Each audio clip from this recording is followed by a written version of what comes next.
Welcome, friends, it's the Movie Film Podcast. Movie Film Podcast, enjoy the show.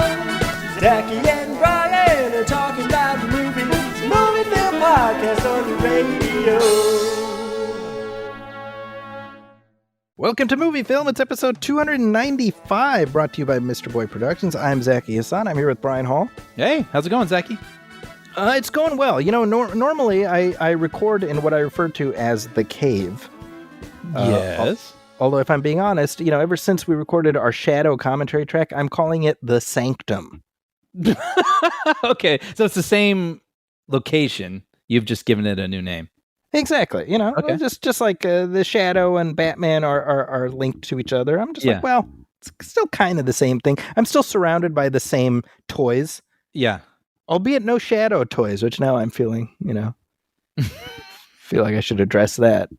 You know what? And they wouldn't even have to pay Alec Baldwin likeness rights because when he is the Shadow, he doesn't look like Alec Baldwin. Indeed, he does not. And indeed, those toys did not. Yeah.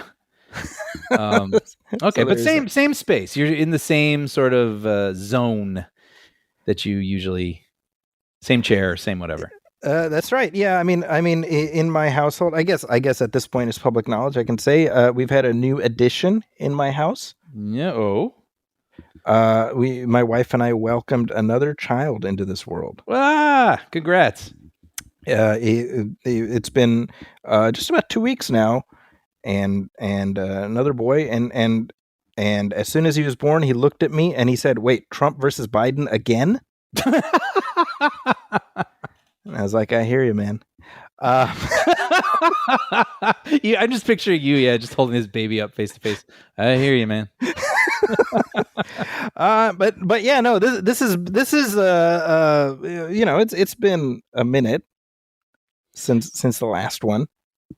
Yeah. Well, I was So- going to say, do you mind if I share a story? And I think it's funny, and I don't think you'll mind that you told me. Please do. So you were trying to think of names Yes. for the baby, and you pitched to your wife the name Khalil, Yes. and your wife immediately knew what you were doing. Trying to sneak in Superman's true Kryptonian name, Kal-El. Yeah. And she immediately shut it down. She wasn't having it. I thought that was genius because when I heard it, I was like, Khalil, that's nice. I didn't get it right away. I was like, we'll just spell it Kalel. She was not amused by that. That's good though. That's a good try. I then pitched Superman as the middle name. That didn't work either. That's what gave it away. Yeah. That gave away the game. But yeah, no. It's been interesting. If only because, you know, we're at a stage now where the older kids are much older. You know, we've never had this big of a gap. So you know, my daughter is 7. Wow. And she's been the baby this whole time. Right. So that, you know, the pecking order has shifted a little bit. So she's had to adjust, and that's been amusing to watch, you know? Yeah. 7 years of that. You're right. That would be a big change. Yeah. I mean, my oldest is going to be 18 in a few months. Wow. Right. So that's weird too, because he's just about an adult. And, I remember when I told him, hey, you know, we got another one on the way, he's kind of like, you know, there's ways to stop this from happening, right? Which is a weird conversation to have with your kid, you know? That's where the oldest is. That's very funny. But no, so that's been challenging, and if nothing else, I'm like, well, I'm very glad I have my recording area in the house where I can sneak away, and, you know, Your sanctum. the Sanctum. That's right. Mhm. For the time being, we'll see if it gets rebranded back to the cave. But right now, I'm in shadow mode. So Great. And I should say, I mean, obviously we have talked off air, but just for on air, this conversation, everybody's happy and healthy. doing well. Yeah, doing Good. well. You know, it's like I said, it's been an adjustment, but you know, life is a series of adjustments, right? Mm-hmm. Mm-hmm. What about you? What? So I have not had a chance to watch a whole ton of stuff other than the stuff we're going to be talking about later today. But I'm going to sort of live vicariously through all of your rewatches. I'm kind of all over the place, but in a good way. I'll start with the most recent movie that's been released that I've seen, which is A Quiet Place Day One. Yeah. One of the big hits of the summer. Yeah, which made me really happy. I like it. I know it's a part 3, but I don't know. It weirdly still feels kind of fresh to me. Maybe because they've come out so quickly. I don't know. But I'm gonna tell a quick little story. Maybe this is indulgent now that I start it. But my friend works at Paramount, and he invited me and another friend to go see it on the lot, which was pretty cool. But the coolest part, I don't know why I'm telling this story now. I feel like a little kid. We walked into the lobby of this theater, and they had 2 really long tables filled with like already popped popcorn, which is not uncommon at a premiere type situation. But they had 2 huge tables. I mean, huge tables of nothing but candy. Okay. Like it's nice enough to offer us a soda and popcorn, but I'm talking like 100 packages of M&Ms, 100 Snickers bars, 100 like Jelly Bellies, like all this stuff. It felt like Willy Wonka's candy factory. And like it was funny. Everybody in there just lit up like kids. We were like, oh, just like grabbing M&Ms and all sorts of things. I'd never seen anything like it. And I thought that was really generous just for an employee only screening that they were having on the lot for them to do that. So that was A Quiet Place Day One. What else did I see? No, I'm just kidding. No, the movie was really interesting because I've only seen the first one. I should say that. I have not seen the second one. I feel like that was a pandemic-y movie. Yes, I think it was one of the first big releases as the pandemic was winding down. Yeah, so I kind of missed that one. I enjoyed the first one.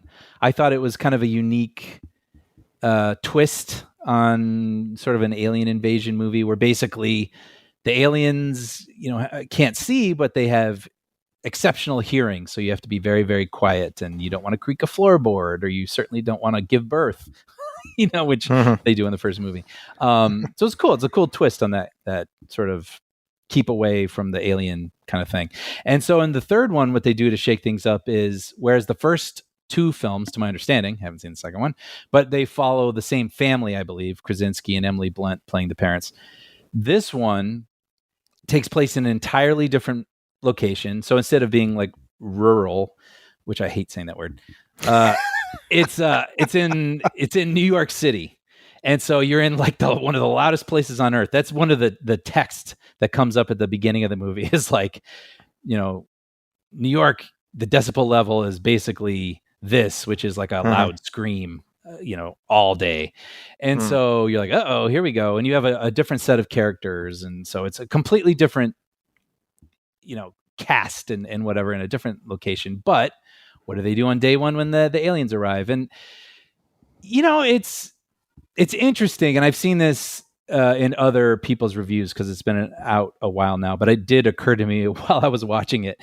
When they call it day one, you think, okay, well, when we start in the first A Quiet Place, everyone knows the rules. So we are the ones who have to learn, oh, you got to be quiet. That's why everyone knows how to behave a certain way, and they're sneaking around, tiptoeing. And this one, the aliens land, everyone's screaming, they're getting picked off. But we know the rules and the characters don't. We know the rules, but our hero, played by Lupita Nyong'o, who's amazing. She's amazing in everything. She gets knocked out. And then when she wakes up, everybody knows the rules. So interesting. I actually, in the moment, I thought genius, because then you don't have to go through the rigmarole that we already know of discovery of that we need to be quiet. On the other hand, I have seen other people criticize the movie for that, being like, well, then we don't get to see the fun of people figuring things out, right? Or the promise of that title, Day One. It didn't bother me personally, but anyway, it's a very, very different type of story. It's a person with a different set of circumstances. She's in a hospice for having cancer. And so she kind of feels like, death has been at her door, and, she's approached life in a certain sort of way anyway. And then when the potential for this crazy quick death with these aliens come, it gives her different goals, I guess. And they might not be what you think, but, when all was said and done, it wasn't like, oh man, like amazing, I've got to recommend this to everybody. But I did think that was like a solid genre exercise, and I think okay. people looking for that kind of thing, I think are going to have a good time with it. But it wasn't, you know what I'm saying? Like, it didn't necessarily like blow my hair back, but it's like, we're doing it again, different people, interesting. I felt something, and then it was over, and I was like, okay, cool. I think the reason I'm saying that, actually, now that I'm trying to figure out why I'm saying that, I think the character stuff is pretty good, but I think the sneaking around and I think the alien attacks never rose to any sort of special or even ambitious level.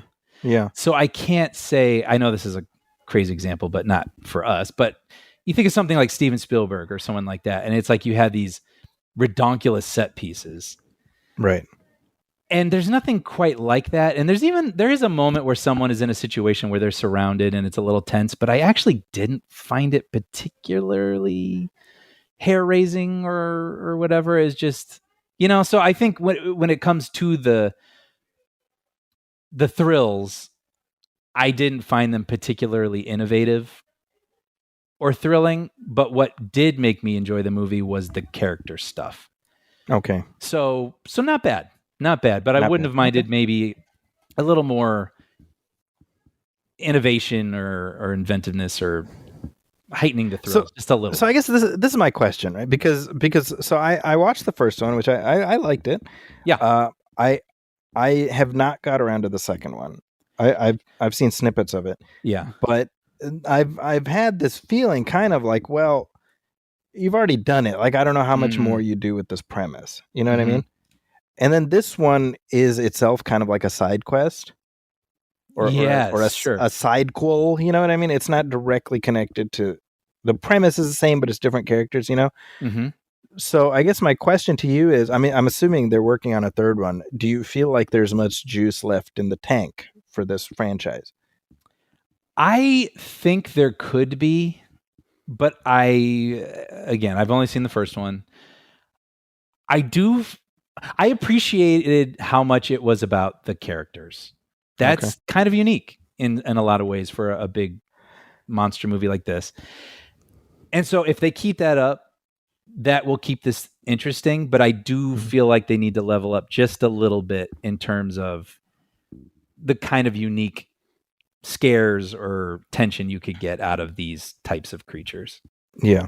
And also, you don't see them. Well, no, you do actually kind of see them close up, but you're usually trying to evade these things. So they're peering around corners or climbing buildings or whatever. And I have to say, and maybe this is a little unfair, I hate the design. Like, they just look like that stupid bug alien thing that everyone's been doing since Cloverfield. Yep. I totally agree. And so maybe there's that also where I do feel like they're escaping little computer creatures or something versus something that and that's the thing too. When they do catch up with a human, I don't even know what they're doing. They just kind of leap and then the human disappears. Okay. I don't know. I just think there's something to specificity. It's funny that you say that, because just by chance yesterday I saw I re-saw the trailer for the new Alien movie that's coming out. Yeah.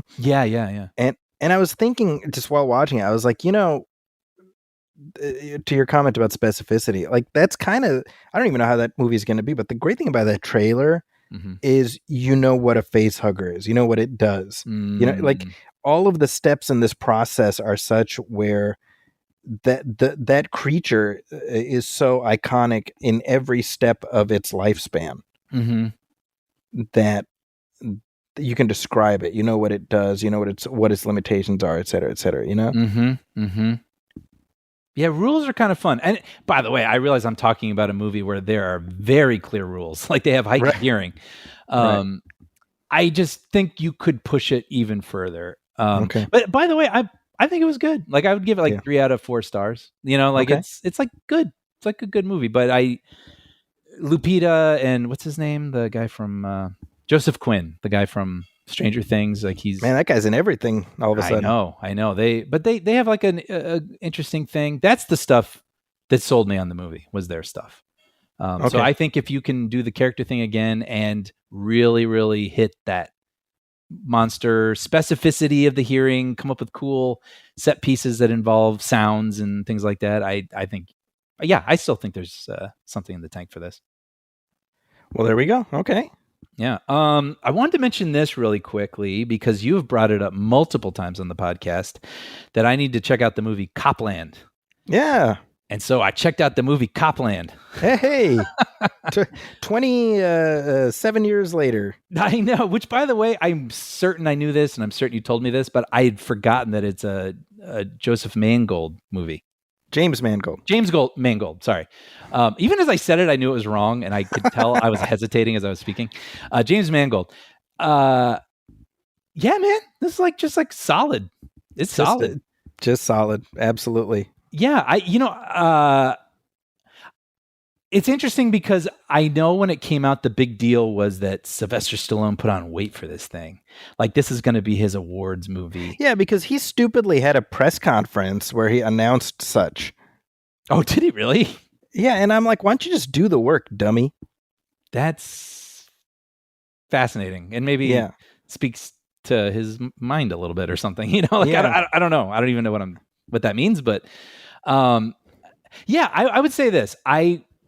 There was a lot of hype for it. There's a million people in it. Robert De Niro, Ray Liotta, Robert Patrick. It was awesome. It's fun seeing him. Harvey Keitel. And I think I did kind of go into it with the expectations I was walking into a masterpiece. And I would say it was very good. I would agree with that. Yep. Yeah, I think there were, and it has all the ingredients there with the cast and the story too. I mean, it's just one lone good person standing in the face of corruption. There's something just so irresistible about that, and you're just rooting for that person. I think I found as it was going along, it felt a little unbalanced or a little uneven at times, because there'd be really solid character stuff, there'd be really solid story stuff, but it wasn't moving at that really, or it didn't possess that richness that you sometimes get out of these sort of big cast sprawling stories like when Scorsese does them or something. And in reading about it afterwards, I found out that it was a victim of Harvey Weinstein. I was about to say, I was literally about to say that. I was like, oh yeah, this one got Miramaxed. It got Miramaxed. I should be a little more specific when I talk about that with Harvey Weinstein being a victim. And I say it with all sadness and respect. But he was known for taking movies and then just cutting them up. Yep. And to his whims. And I think you can feel it. Unfortunately, when it was over, I was like, that was great. I'm really glad I watched that. There's great performances. It's really satisfying watching Stallone play a sad sack who in the middle, you kind of want him to step up, but he takes some convincing to step up in this movie, which is almost makes it even more satisfying when he finally does. And so I did learn that there's a director's cut after I watched it. And I kind of wish I had watched that. I wish you would have told me, because I have the director's cut in my Vudu, and had you said, hey, I'm about to watch Copland, I would be like, hey, watch the director's cut instead. Yes, I knew that, and I know you have it in your Vudu, and I almost watched it the next night because it's still not very long. But then I thought, you know what, actually, I'm going to give it a little distance, and I think maybe in a couple months I'll get back to it. But I am interested to see the more smoothed out version. But having addressed that, this is just one of those things. I think people, if they've missed it and they like that cast, and there's just something so compelling about corruption and someone standing up to it, that was all fun and very satisfying. So I'm glad you recommended Copland to me. Yeah, randomly, as you're talking about Harvey Weinstein, just by happenstance this morning, I was reading, and it's kind of an older thing, but it's an oral history of the movie Fanboys. Is that the Star Wars movie? The Star Wars one, yeah. Yeah, okay. And that too just got Miramaxed, or I guess Harvey Weinstein in this case is the Weinstein Company. Well, we should say this because if people aren't aware of this, it is a amazing concept. Yes, which is basically a group of friends in the year 1998 or something, right? 1999, probably 98. They learn there's going to be a new Star Wars movie. A Phantom Menace is going to come out, but one of their friends is terminally ill, right? That's right. And so they're like, well, we have to break into Lucasfilm and show our friend the Phantom Menace before he passes away. That's a crazy. It's kind of a cool thing. It feels like you would come up with, your friends would come up with, but you're like, but there's no way we could do that. How would That's Lucasfilm right. ever let us do that? That's fascinating because I watched it and it felt very much. This is making more sense now, but it felt very much like that. Kind of, it leaned too much into that bowdy early 2000s. Yep. Trying to feel road like trip. a road trip. Yeah, well, like the movie Euro Trip or something, like leaning a little too much into the raunch and not enough into the actual thing that we're interested in, which is like the heart and the characters. And when I say the raunch, I mean, raunch can be fun, with your wedding crashes and your things like that, but that's inherent to those stories. Yeah. Whereas this, it felt like a movie at war with itself, with I mean, this is a situation where Harvey Weinstein, who I mean, he ended up his company, financed it, so it puts the filmmakers in this tough spot. Yeah. But essentially, he was like, "Hey, can you take out the whole dying of cancer plot line?" Which, I mean, you know what I mean? That's like, hey, can you do Star Wars but without the Force? Right. It's like, well, it's intrinsic to the whole thing. And so you see this oral history, which, by the way, worth mentioning, Ernest Cline, wrote the screenplay. He, Ready Player One. So he went on to, but you have like Jay Baruchel and all these people involved, and just, I mean, the stuff that they have to say about Harvey Weinstein is very funny because at some point, like the internet turned on him.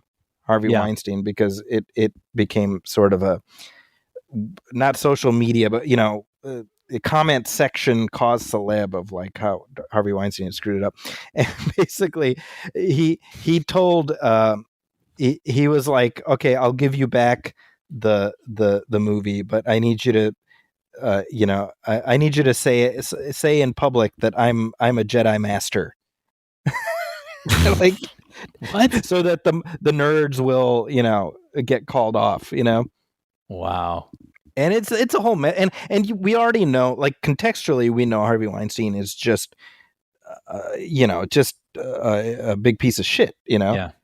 Just as a human being. But there's all this other element of like how his creative instincts are also, or were like pretty lousy also. Mm-hmm. Mm-hmm. And yet he walked this gilded path for so long, Yeah. Man, I haven't thought about that movie in so long. I know it's this oral history just kind of came across my feed, and I just dove in, and I'm like, man, I want to rewatch this. It's been a minute since I've seen it, Yeah, I have to. I mean, I don't know how many people have seen it or are going to watch it, but I might spoil the ending because it's so funny. The way, because you think we've seen The Phantom Menace, and in that moment when the movie came out, it was not in particularly good favor with fandom, right? And so it's kind of funny watching these kids risk everything to try to see a movie that at the time when that movie came out, fanboys came out, people didn't really love The Phantom Menace.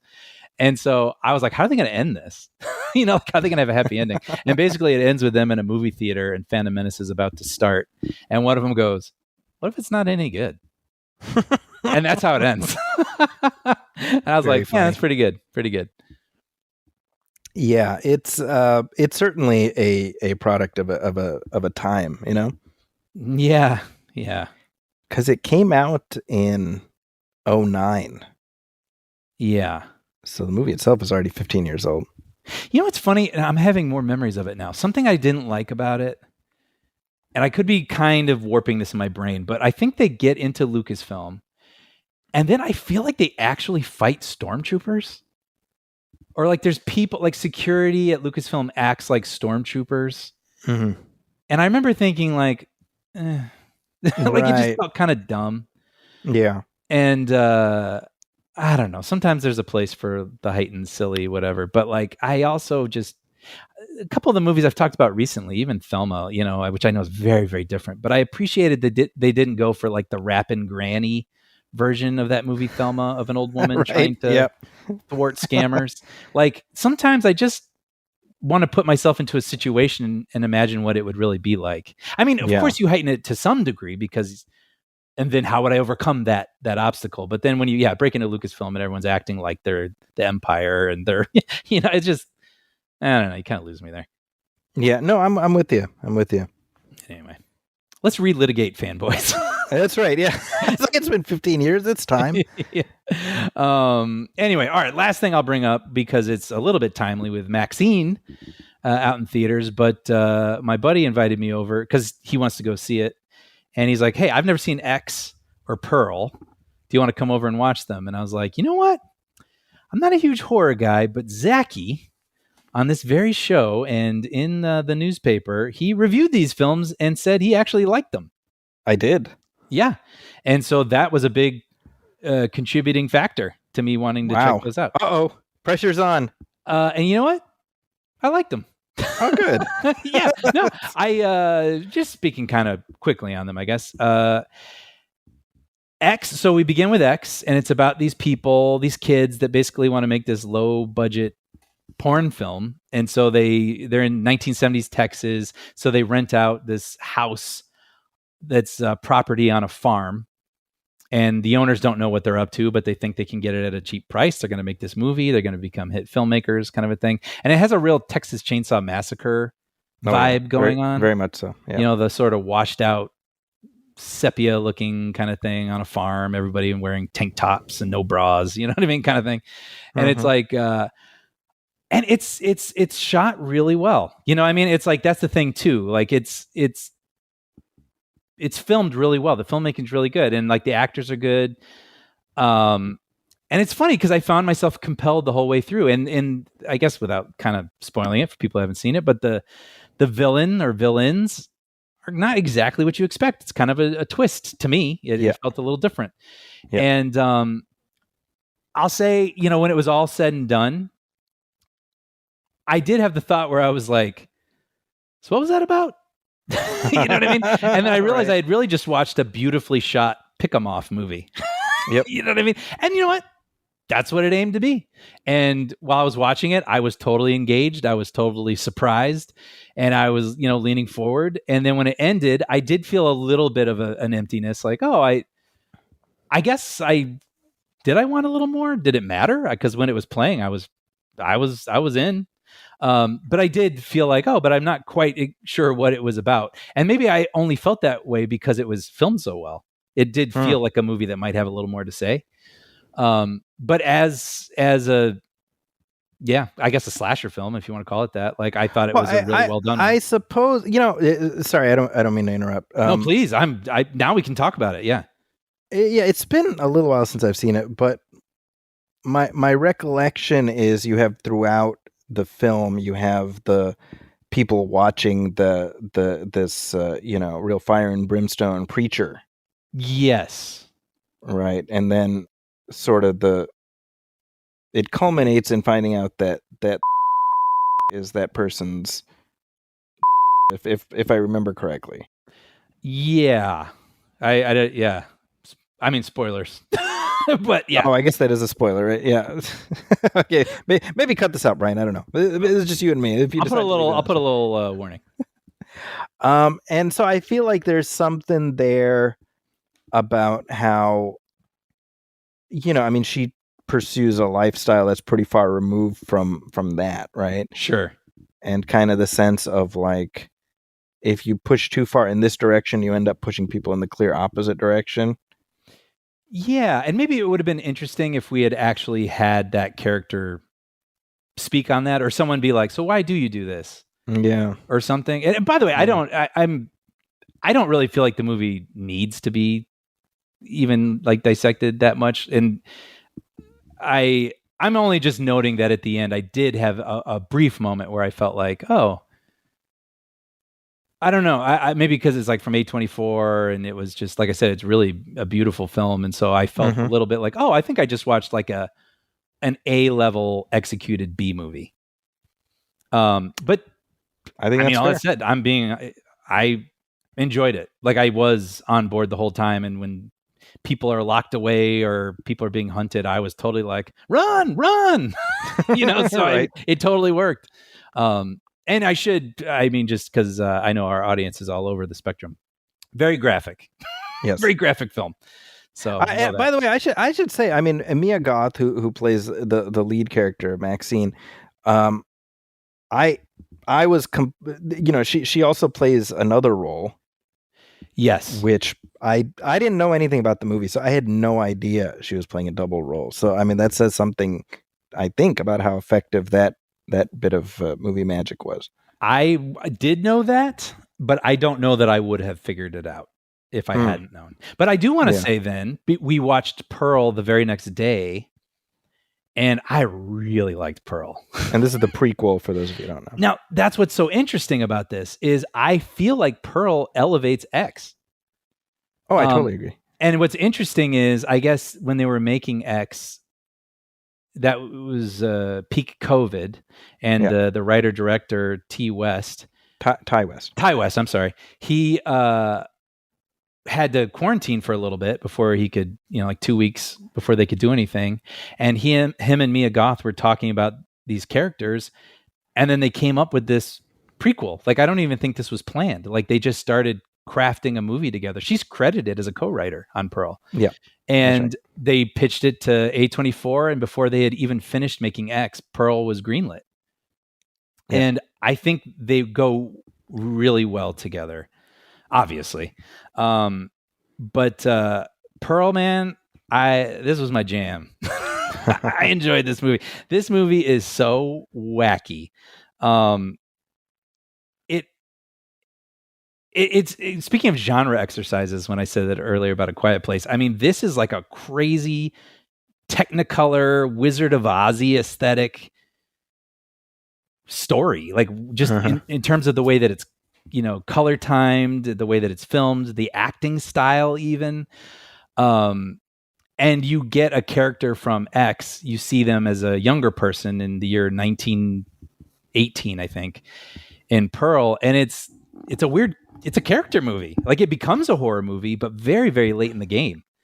And it's just this interesting story about this person who's feeling trapped on a farm, but has these huge ambitions, but has this darkness inside of her.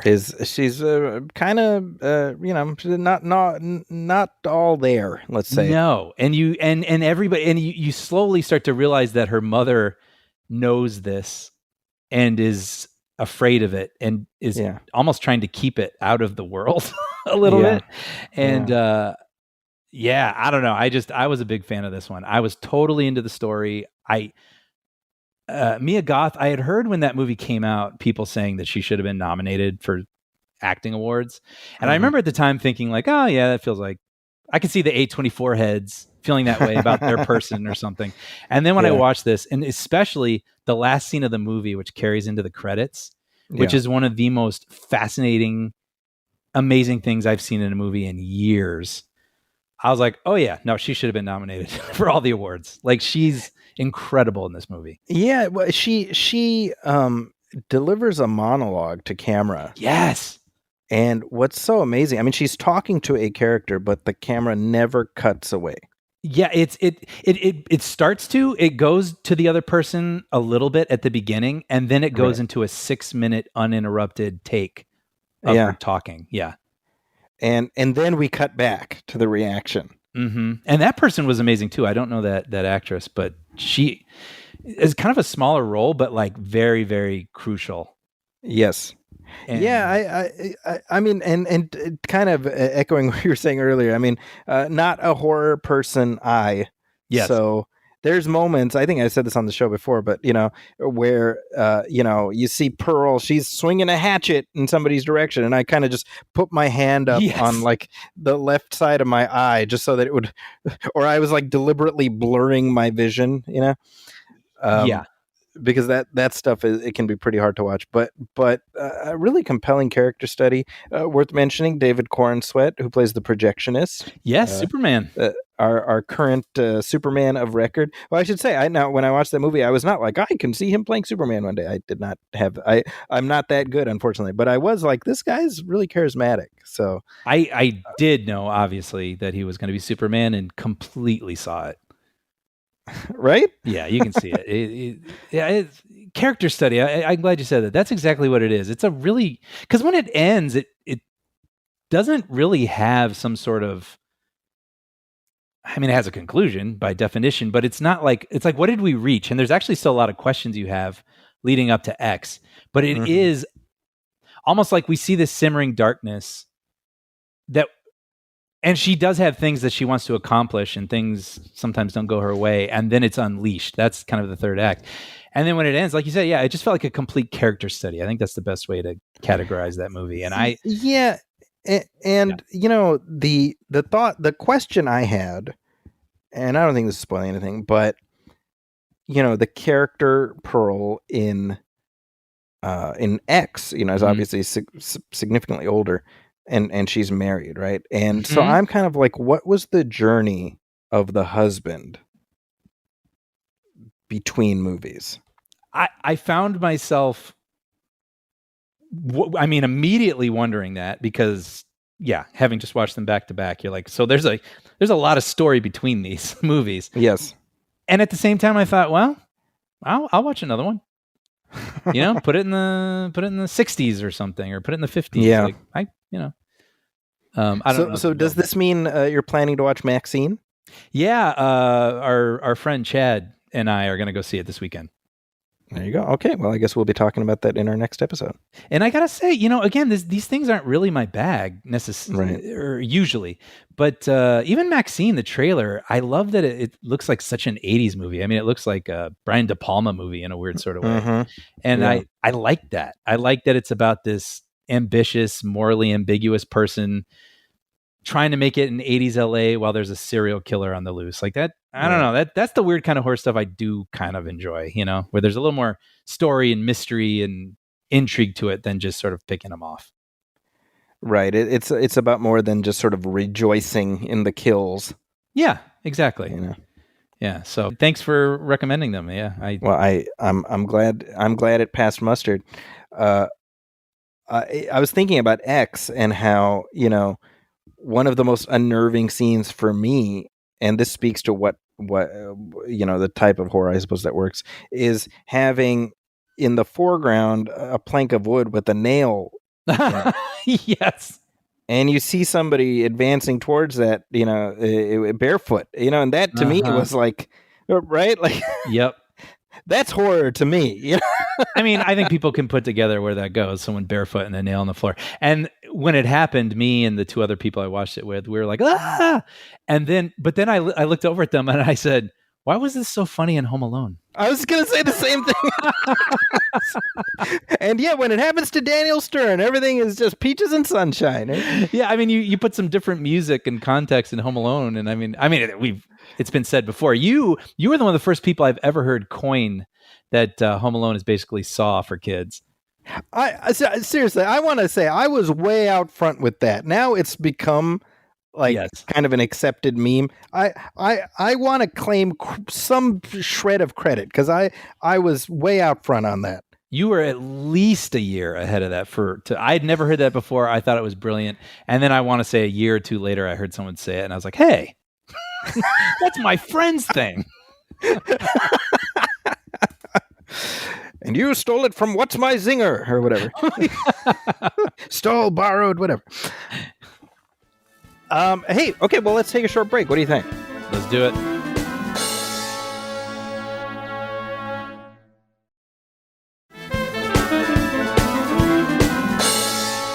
And we're back. And hey, Brian, we got some fresh listener letters in the mail bin. Great.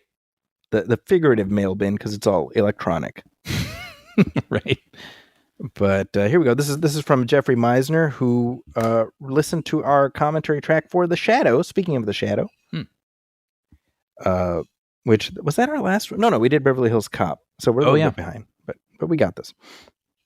And Jeff says, "Hi, Zachy and Brian. I got a chance to listen to your comments for The Shadow, and it was fun to close out the series on pulpy vibed 90s films that didn't turn into franchises.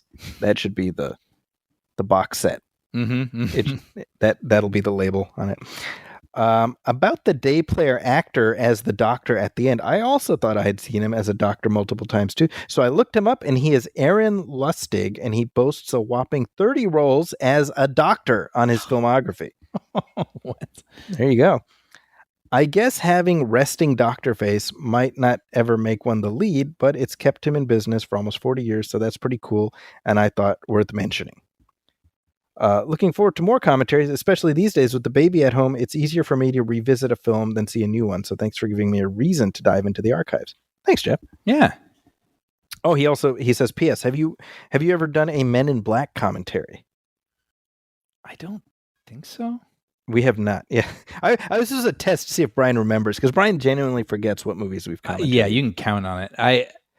I love Men in Black. I think Men in Black is undervalued. Oh, I totally agree. I think it is a really, really amazing. I know it's based on something, but it is so original, and it completely succeeds in what it's setting out to do. It has a specific voice and tone, perfect casting. I feel like I'm surprised it doesn't get talked about more. It's weird, right? Because it was a huge hit when it came out, summer of '97. Yep.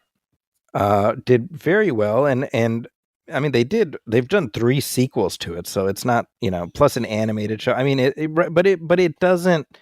Yeah, I agree with you. Like it doesn't feel like it gets acknowledged for like let me put it this way, like Ghostbusters I feel like is still thought of, the original is still thought of as very funny and very, and Men in Black to me is part of that same lineage, but I feel like it doesn't get acknowledged in the same way.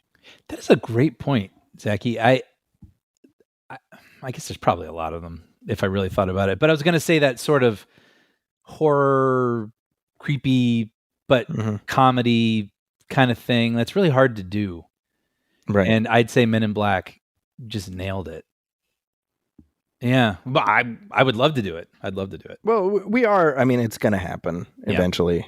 We'll get there. So yeah, so Jeff, don't worry. It's a coming at some point. Yep. Here's a comment we got from Matthew Sharif on Facebook, who says, "Awesome, insightful, and hilarious as always." This is in reference to our last regular episode where we talked about Inside Out 2 and also the bike riders. And Matthew says, "Tomorrow I will commence my tradition on 7/4 and watch Independence Day and post the clip of the speech. I know you will too. Next week and every week after that, I'll be sharing a few movie theater experiences that might really entertain our audience. It has quickly become one of my favorite segments of the show over the last couple of months and has legitimately made me tear up while listening." That's and really me nice. too. Yeah, I agree. I appreciate and relish every time you guys address any of my comments. Thank you. You guys are my cinephile voice on the entire internet, and I feel like we are real friends. And that's exactly how I became real life friends with the people over at Batman on Film, which is, they got another podcast over there. I says, "Keep it up and know you are appreciated." Oh, and then he says, "P.S. Go spit, Hall."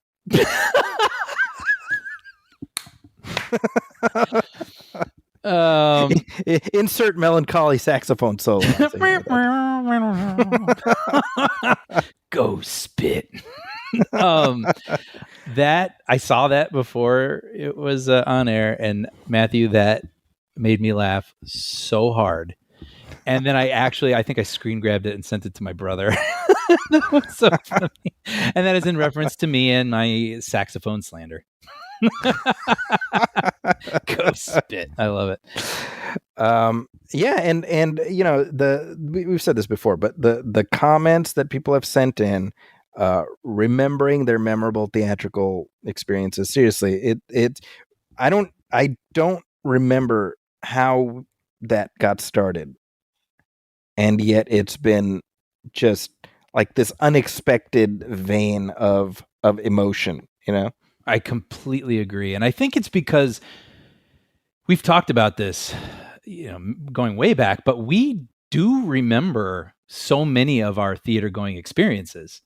When you say a certain movie, Jurassic Park, Rice Lake Square, rode there with my brother on our bikes, that we connect that way, or we have those sort of things seared into our minds. And I think, everybody who listens relates. Right. Oh, it's funny. Like, I think then we can almost vicariously live through everyone else's stories. They touch upon our own emotions inside. Totally agree. Yeah.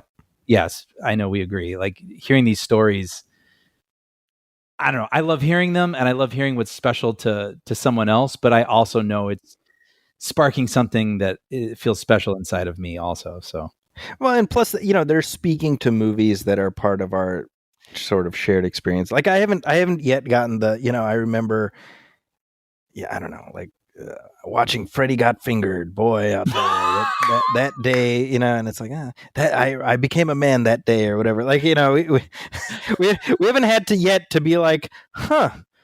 Well, thanks for sharing that. You know, That is hilarious. And by the way, I'll just do a quick shout out. I was going to maybe mention this later, but to all our millennial listeners, congratulations on Shrek 5. I'm very happy for all of you. I mean that sincerely. I worked with people who are obsessed with Shrek, and that's when I learned it was a thing. Yeah. And I'm talking like Shrek Crocs. We do Zoom calls, and someone had a Shrek flag behind them in their room when they did the calls. And I was like, oh, I didn't know. And congrats. I'm excited for you. Shrek 5, 2026. I mean, but are they excited, or is this a situation of like, you know, like, I mean, I remember after Toy Story 3, I was like, you know, it's done. Leave it alone. Like, are they feeling some of that? That is a very good question. And off the top of my head, I think I heard someone say the last Despicable Me movie that came out, they Yes. don't know what number it is. They don't even know the stories from the last ones, and they've seen them. Mm-hmm. Those are joke delivery movies. Yes. Well, You know what I mean? Having watched and reviewed the last two of these things, I concur. I've seen a couple of them. I remember not a thing. Yeah. And you know what? I do actually. I'm one of the few people it seems my age who actually do think the Minions are funny. They're totally like silent movie characters. I chuckle when I see the trailers. It's fine. But like, if you think about the Toy Story movies, I could tell you the plots of all four of them.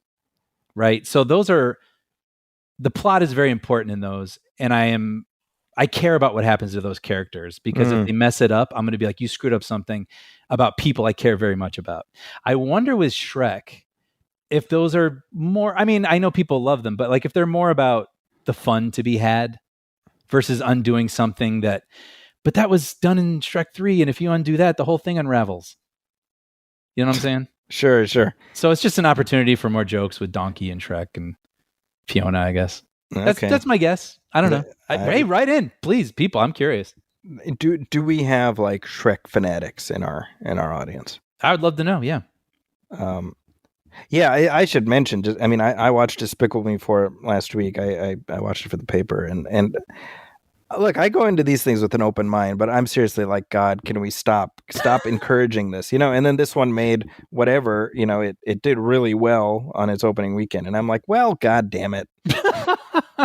But Inside Out 2 did better. And apparently the Despicable Me movies in recent years have outpaced Pixar. Oh, okay. Well, that is interesting. Inside Out 2 it should be studied. I mean, it is now the highest grossing animated movie of all time. I liked it. I liked it a lot, in fact. But I am fascinated with the rocket ship it's become to the moon. That is interesting. Yeah. Here's one more letter we got, and this is from Tim Sika, who's commented on Facebook. He says, fabulous episode and discussion with great insights on, speaking of, Inside Out 2 and The Bike Riders, plus a really terrific tribute to Donald Sutherland, whose underrated work in Ordinary People is a masterclass in acting, and to this day, because it's so unlike anything else he's ever done, remains my favorite of all his movie roles. Nice job, guys. Wow, thanks so much, Tim. Yeah, I don't think we mentioned Ordinary People, and yeah, that's my bad. Yeah, he's terrific in that. You've seen Ordinary People, right? I was gonna say I have not. Oh, you see, you got a good performance piece waiting for you. I thank you specifically, Tim. I'm gonna write this down because of this message, and I'll try to watch it. Yeah. I mean, Donald Sutherland, Mary Tyler Moore, Timothy Hutton. Yes. Is that the movie in Bratz that Andrew McCarthy is talking about, where Timothy Hutton sort of started the teen centric stories of the 80s? Yeah. Okay. Yes. Okay. Yeah, because that movie came out in 82 or something. I think it was 80. Mm-hmm. And I remember it. First of all, it's directed by Robert Redford. Oh, interesting. And my recollection, because what won Best Picture that year? What was Best Picture of 80? 80. Man, I don't know. It beat like a Scorsese movie, I think. Okay. Kramer versus Kramer.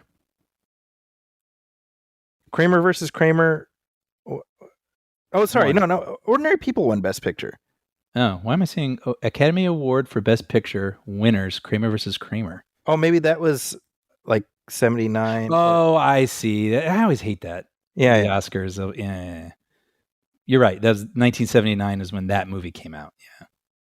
So the 1980. So yeah, I feel like Taxi Driver was Taxi Driver 1980.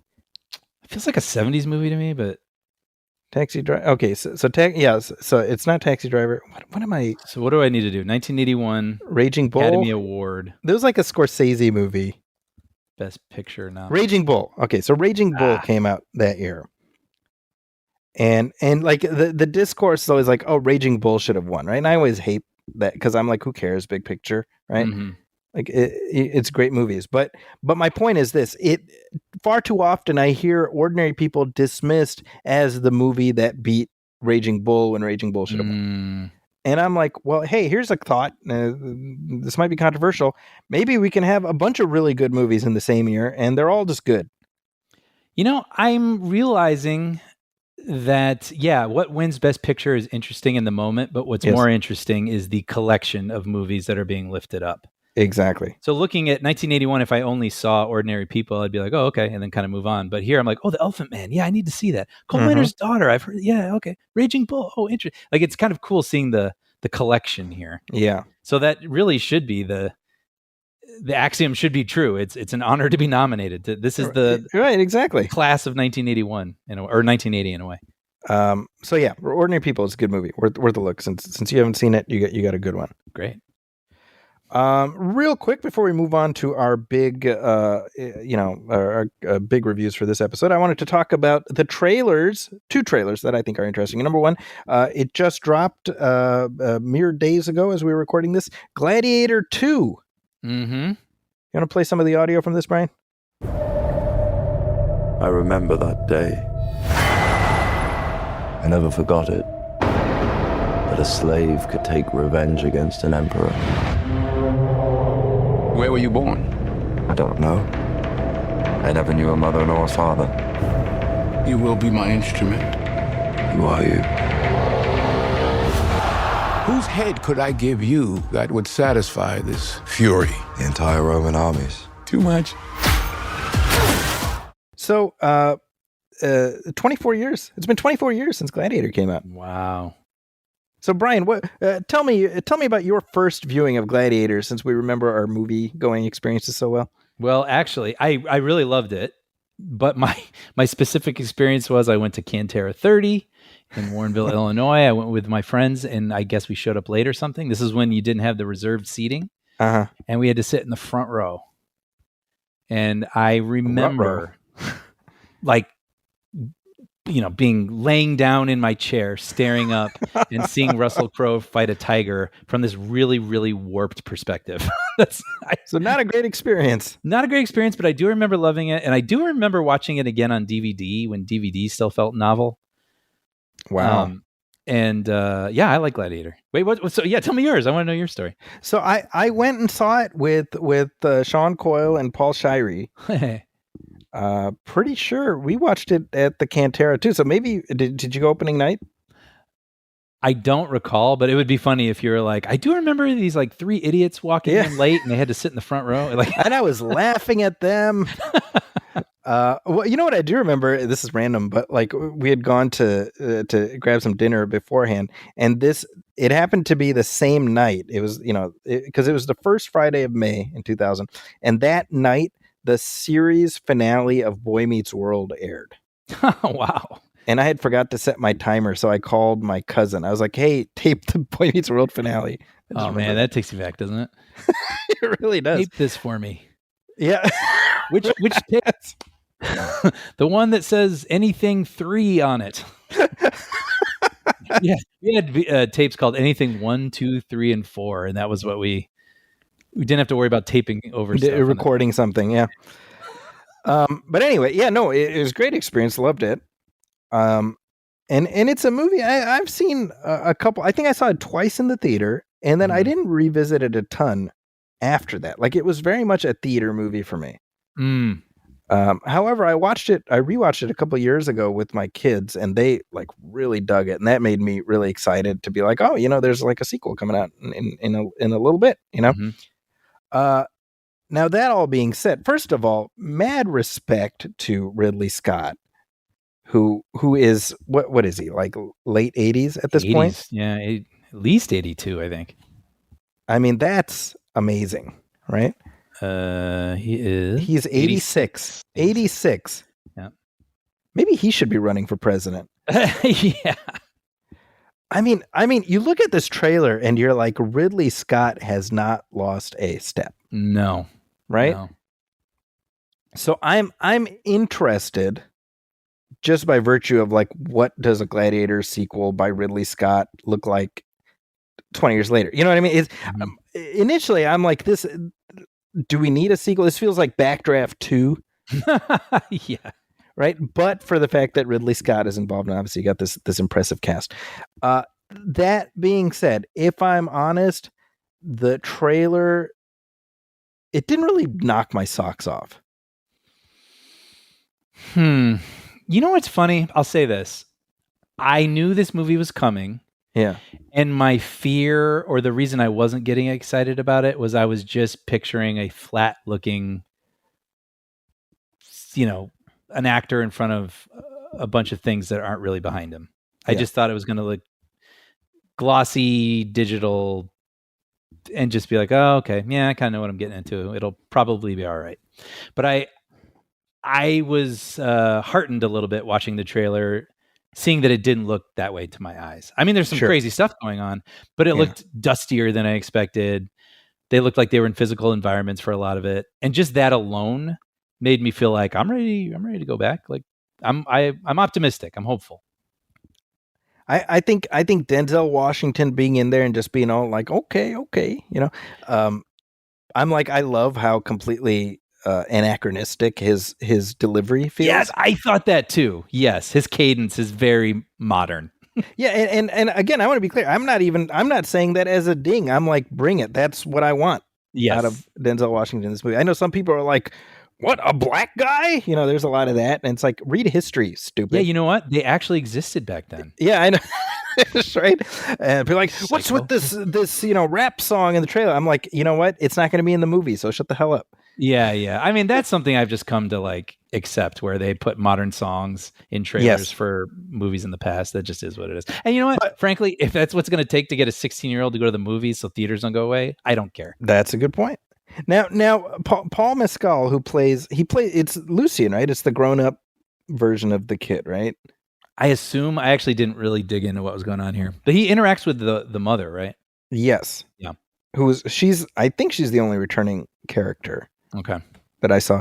But I'm Hollywood has been telling me he's like the next big thing. He hosted SNL recently. Wow. I am certain I watched it and I don't remember that. Yeah. I mean, I don't know that he's really doing anything for me. I'm not saying that he won't be good in the movie. I don't know, but I don't know enough about him. Whereas like when Gladiator came out, I already knew Russell Crowe. And yeah, that was exciting to me. Like I knew him from LA Confidential and so, so I had a level of excitement because seeing him in that role. This, I'm not feeling that. So it's more the trappings, Interesting. Yeah. The other thing, I don't know if you saw this, but they show like little clips from the first Gladiator, but they changed, like it's not, I don't know if it's the same clips or they like reshot them, but the kid is different. Uh-huh. And I'm like, that's weird. That could be for a number of reasons, right? Right. I mean, if you don't want to pay that actor, that's sort of the whole Crispin Glover thing, right? Yeah. Where they used him without his permission in one of the movies. And now there's a law about that where you have to pay. I mean, it seems weird. Why wouldn't you pay him? Or maybe they want to resemble the guy more. I have no idea. Yeah. So that stuck out to me. But there is sort of like, it's funny to me that, if you remember at the end of the first film, Maximus dies and Lucilla, played by Connie Nielsen, she's like, Rome is free now or whatever.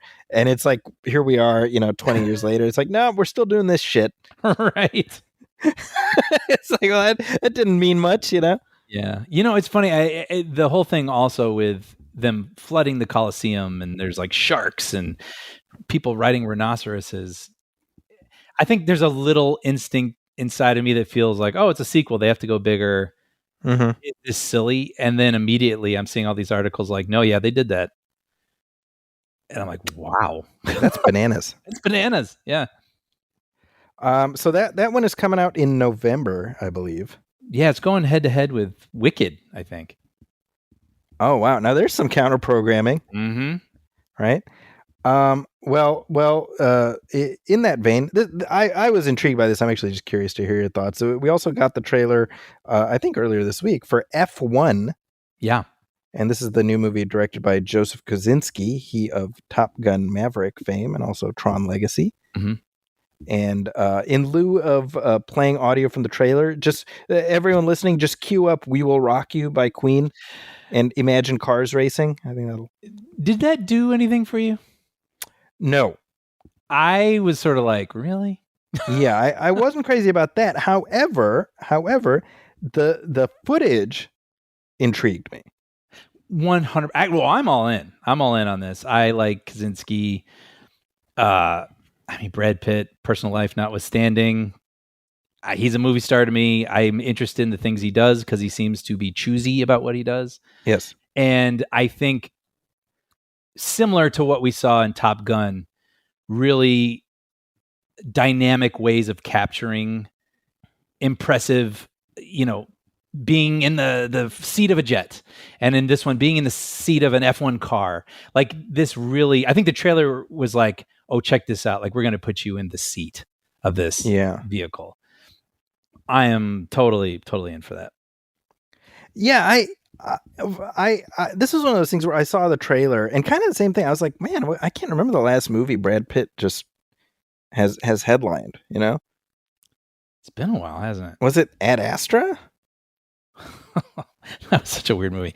Right? Not a weird movie, but different. Maybe. Has he done nothing since then?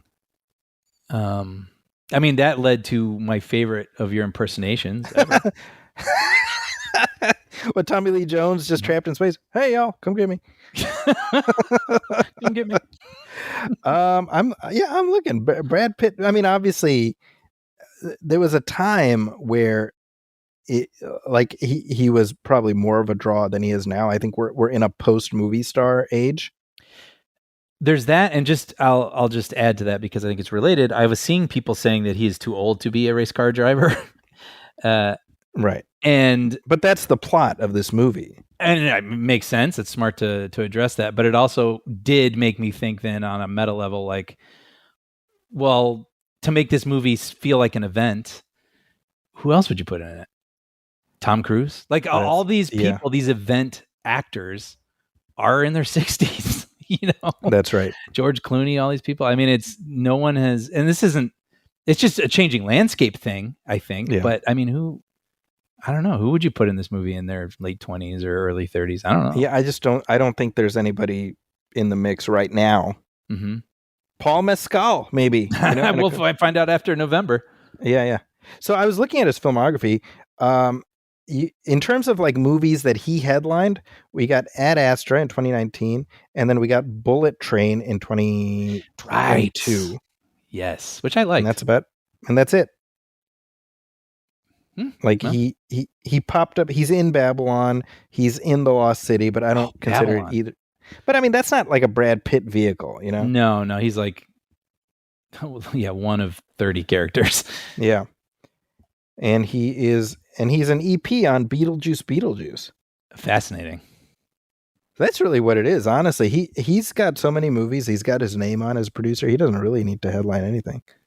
But hey, F1, that's next summer. That's next June. So just about a year from now. And a Queen song notwithstanding, the trailer did its trick on me. I'm like, I know I'm going to be in the mood for that next summer. 100%. And by the way, we should specify what we mean by the Queen song. Of course it's an amazing song, but it's just one of those things I think is really played out. It played out in movie trailers. And it's like, but no, this, I've been reading, I don't know if it's tracking or buzz or whatever, but that Twisters is looking like it could be like a I mean, I'm sure they thought it'd do okay, but like a bigger hit than maybe they were expecting. And I think that makes sense. That feels like the type of movie you could get everybody out to see. Yeah. That type of action. It worked for Top Gun Maverick. I could see this being that movie next summer for sure. I mean, seriously, man, let's get some variety in summer cinema. The fact is we're about 2 weeks out from Deadpool and Wolverine. And if I'm not mistaken, that's the first superhero movie all year, I think, right? I mean, wow. Right? Like, does that sound right? Yeah, that I can think of. I mean, right? Because there haven't been any DC stuff, no Marvel stuff. Mm-hmm. And my point is, and you tell me, Brian, doesn't that feel kind of nice? Yeah. Honestly, it feels nice to be like, hey, it's been a while. I'm looking forward to dipping back into this. I want to get back into that energy and those superpower skill sets. Yeah, because I haven't seen it in a while. Now I'm hungry for it. Yeah, because Marvel, I mean, obviously there's some course correction going on there. They just dropped it. I don't know if you saw this. They just dropped the trailer for Agatha All Along. I'm aware of it. I didn't feel like I had to watch it. Well, I think that's how most people are going to feel when this thing drops. That feels like Hubris, the TV show, in a weird sort of way. Like we make it, they'll watch it, right? Catherine Hahn is awesome. She was great in the show as far as I remember, but just them being like, hey, people responded to this thing for a couple days on Twitter, like let's make a show, we can do anything we want, like that's what that show feels like to me. But I mean, you've said this often with regards to certain characters. She was a spice in the stew. Sure. Yeah. When it comes to WandaVision, and certainly, I like it. Look, Catherine Hahn, I like her, and if I have any interest at all, it's like, well, I'm sure she'll do something with it, but I'm just like, do we need however many episodes this thing is going to be, Sure. Yeah. So I think it is very smart that even on the TV side, they're pumping things way back. Mm-hmm.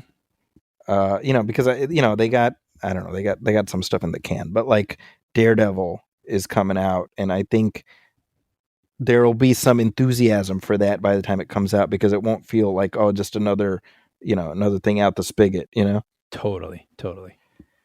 Actually, in that vein, did you hear how the Penguin show, which was gonna, this is based on the Matt Reeves the Batman movie, this was gonna be a Max exclusive, but now that's also going over to HBO first.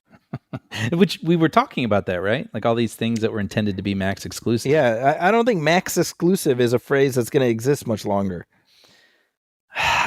You know what? To me, that makes sense. But I also realize I am probably like 1 foot out of being in touch with anything, because I do still like, I have YouTube TV, so I do scroll channels still, and I'm sure many people don't do that. They go straight to Netflix and they're like, what am I watching tonight? So maybe I don't do that. I have like, I either scroll through channels or I have like a purpose when I sign into an app. Right. So to me, that makes sense. I think when something is on HBO, it immediately gives it some sort of good housekeeping, certification of quality kind of thing. And then you can also check it out on the app if you missed it or whatever. You know what I'm saying? Like that's the seal of approval that's been on HBO. It's an HBO series, like stamp of approval. And Max, there's just so many things I don't even know how to keep track of them, or there's things I've never even heard of. So to me, that kind of makes sense. It gives it the stamp that I think I need. But I don't know. For you, this is a good thing when it's no longer a streaming exclusive. Now it's going to be on linear first, and then it'll end up on streaming later. Well, this one's unique because Penguin, I'm already a little more interested in it than I would be otherwise. But if there was a show called like The Misadventures of Jennifer Q or something like that, and it was like a Max exclusive, I'd be like, okay, like I don't know what that is. If someone tells me about it, maybe. But if it's like HBO, it felt like they only have X amount of hours in the day. They have to be very discerning about what they believe is worth putting programming on their network. So if it's on there, there must be something to it. You know what I'm saying? Well, my takeaway is I really want to know what is involved in The Misadventures of Jennifer Q. I don't know, but I'm going to copyright that before we publish this. Maybe cover your bases, reserve the website just in case. Because I kind of like that title now. There's also Dune Prophecy, right, which is the prequel to Dune, which that was going to be a streaming show. Now it's going to be HBO. Now, just so I understand, if it was going to be a Max exclusive, that means it would not be on HBO. Correct. Only on the app. Correct. I mean, does that speak to the fact that a lot of people are still subscribing to HBO, watching exactly it on? what it speaks to. Yeah, it speaks to the fact that the whole straight to streaming model was just absolute freaking bullshit. I mean, it's been, and I hate saying this because I sound triumphal about it, and I'm not. I hate it. It pisses me off because I've been saying this for almost 10 damn years. The industry is going to collapse on itself if it keeps going down this road, and that's exactly what's happening. Yeah, it's funny. I was just talking about this with my friend the other day. We were talking about Movie Pass, and Movie Pass had a model that was it seemed destined to fail. There was the possibility it could work, but it was managed so badly. Mm-hmm. But immediately you could go, well, that's never going to work. And then it failed. And we all went, yeah, I told you. Yeah. And with the streaming thing, it felt like it was much slower. Yeah. It worked for a while and people did subscribe and you could talk about these shows with people. But to your point, you saw it, the writing on the wall. Yes. However, this is not sustainable. Like this is not profitable. It's just a slower, less noticeable death. Yeah. Yeah. I mean, I've been saying this for years, because when the straight to streaming bubble first getting started, blowing up, Netflix was spending billions on content acquisition. And I kept saying, I'm like, how do you make that money back? Explain to me how you wind up back at profitability. Mm-hmm. When the stuff people are seeking out is stuff that they've already seen. And you know what I think Netflix has going for them, though? Because they still are head and shoulders way ahead of everyone else in the streaming game. So they have a bigger pool of customers, and that's their biggest advantage right now. That, and I also feel like, I know others have caught up to this a little bit, but they didn't have just exclusive stuff. They also had movies. So like a movie like No Hard Feelings is a perfect example where it came out in theaters, nobody saw it. And then it goes on Netflix and it's the number one movie, because people are just tuning into Netflix like it's a TV channel. And so you have original stuff, Stranger Things, which is a phenomenon, but you also have old, current TV shows. You have old TV shows. You have movies that you missed at the theater. I think they are more expansive in what they can offer. And then you get to Disney and you get to Max and you get to these other ones and they just cannot be as broad in scope. Yeah, well, so this, just as an example, Paramount Plus, which is just hemorrhaging money. Sure. And I'll be very shocked if that service is around much longer in its current form, especially now that, Paramount, I guess it's been acquired and it's going to look very different anyway. Uh-huh. But they, they had this Star Trek animated show called Star Trek Prodigy, which I have not seen, but it was a Paramount Plus exclusive, and then it got canceled. So there was a second season already in the can, which was not released. They're just like, we're not going to release it. We're just, we're cutting bait. Okay. Unreal. So Netflix picked it up. Oh, they picked up the first season and then the second season, and guess what? It's doing numbers for Netflix. I mean, yeah, or think of like Breaking Bad going back several years. Right. I mean, it had its audience, and then it went on Netflix and became a phenomenon. Yep. That's just They did it. They did it, and it's not as easy as it looks. Yeah, and even then, I would say most of their originals are more misses than hits. But creatively, at least, if nothing else. But fundamentally, this is the problem, right? Linear television, it's a model that worked. It's a model that worked for more than half a century. Mm-hmm. And so the idea that streaming comes in and it doesn't just shake up the snow globe. I mean, it breaks the snow globe. Yeah. And it screws up the audience for linear also. Mm-hmm. So it's just all bad, So the fact that these shows are ending up on HBO, I think it's smart. I think it's inevitable.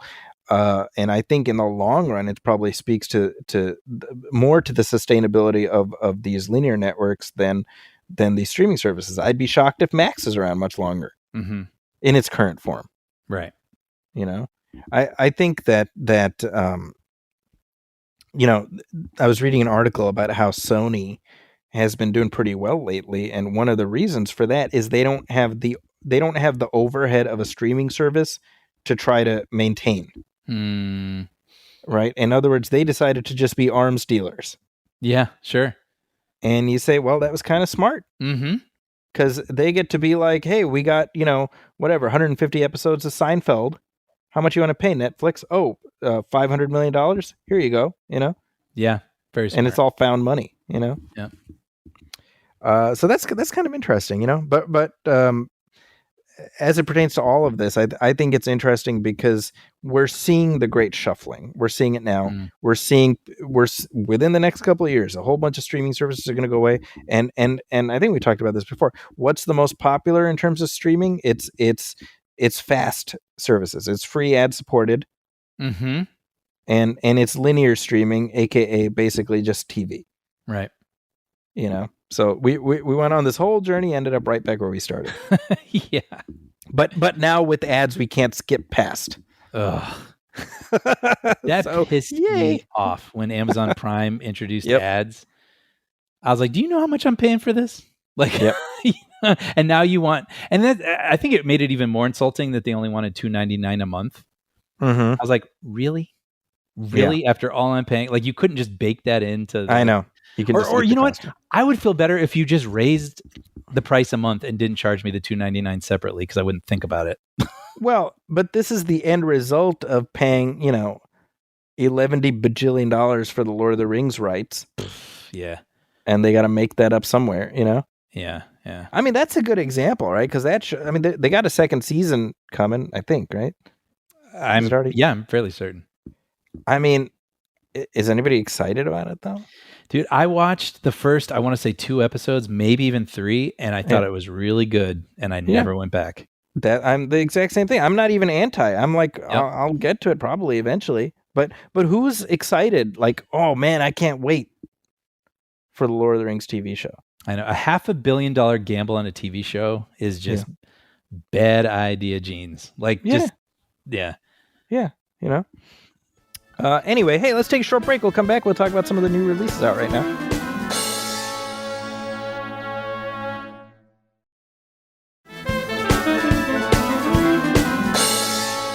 And we're back. And hey, Brian, you know who else is back? Who's that, Zachy?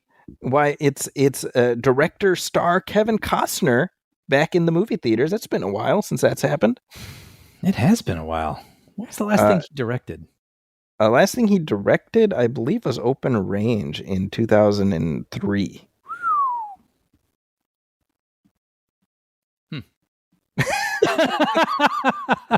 It's just kind of trailed off there.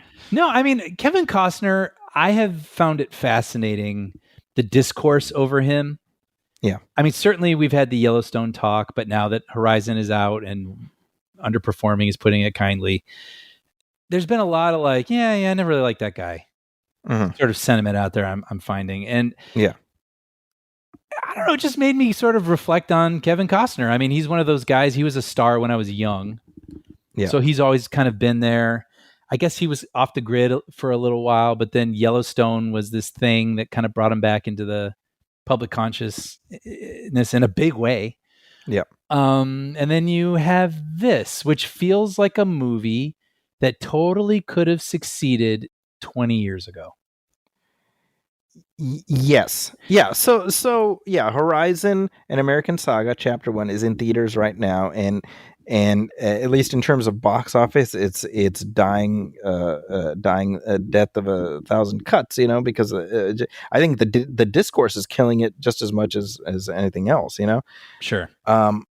I think to pick up on your point about Kevin Costner, I specifically with regards to Yellowstone, because that's all been circling around here, and I'm like, and this is me, you tell me if you disagree, but I feel like this Yellowstone conversation has really done him dirty. I continue to learn more about it. Let me put it that way. So why don't you speak to what you mean? Well, Yellowstone started out as a movie. It was originally intended to be a movie, right? Mm-hmm.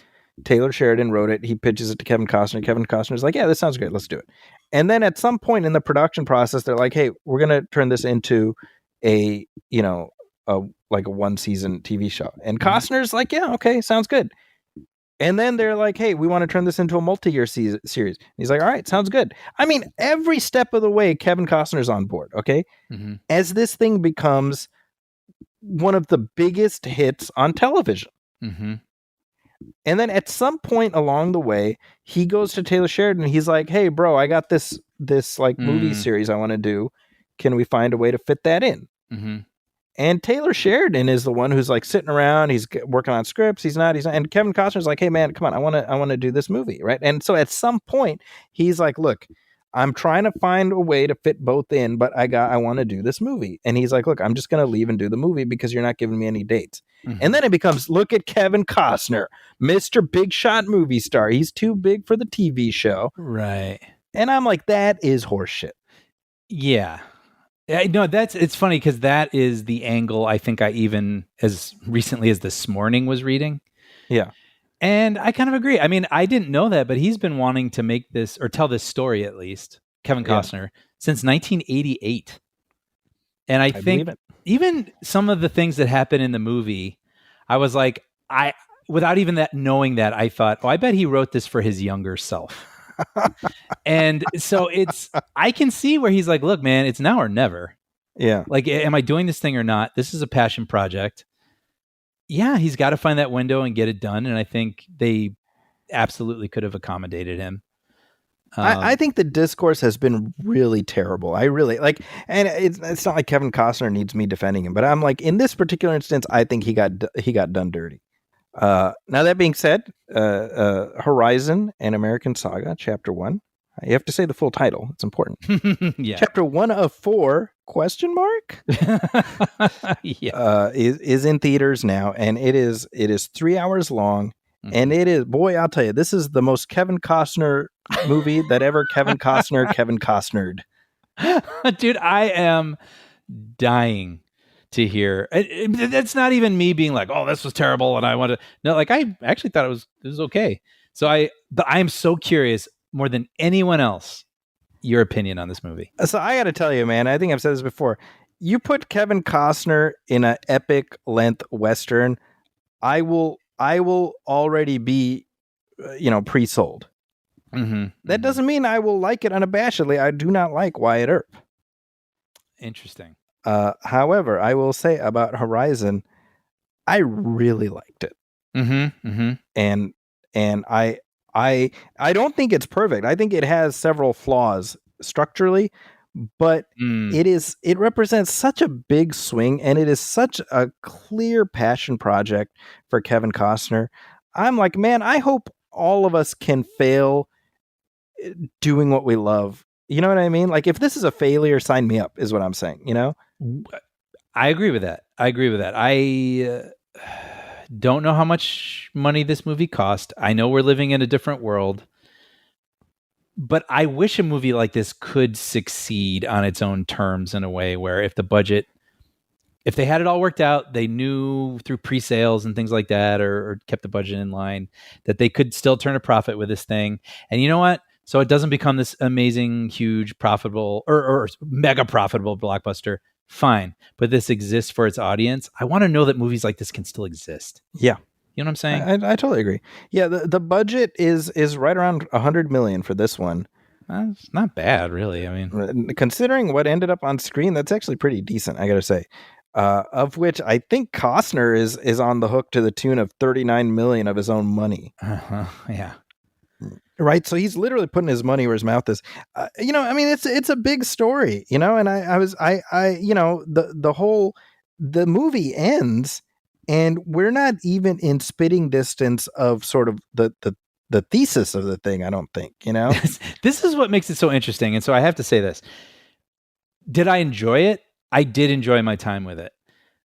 But this is literally like we are 3 episodes deep in a television show, and it just ends.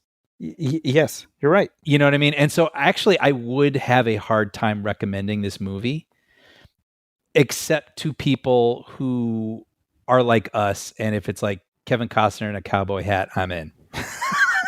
Honestly, because when I did find myself. It's funny. I think probably similar issues with it that you did that we'll get into specifically. But I enjoyed the vibe.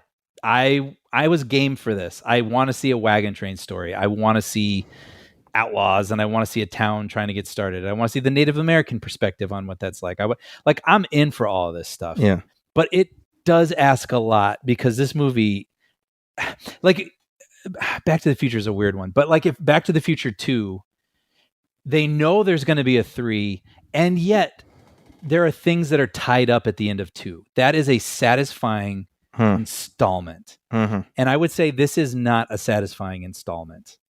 This is truly like I was watching a show in my DVR, and then I stopped for the night, and I expect to be able to watch episode 4 exactly when I want, so I can keep the story going. Like, it's a very unique theater going experience in that way, right? I mean, there is no conclusion to this movie. It just ends. I mean, it ends with, in essence, an extended trailer for the next one, which is jarring. Yes. Which like, is I didn't realize jarring. that's what was happening as it was happening. I thought I was watching some esoteric sort of editing, like, cerebral, like, what is going on in everyone's mind sort of montage. And all of a sudden I realized I was watching a trailer for the next movie. Right. I had that exact experience. And I have to acknowledge too, Giovanni Ribisi shows up for like a frame, and then he gets like the "and" credit at the end. I was like, oh, that's kind of weird. Fascinating. Yeah, but I do have to say, I have to acknowledge this. I mean, when I stood up, I think I'm willing to extend this movie some grace, and I think I have to acknowledge that. But when it ended, the person behind me stood up, and I heard him say, "I kept waiting for something to happen."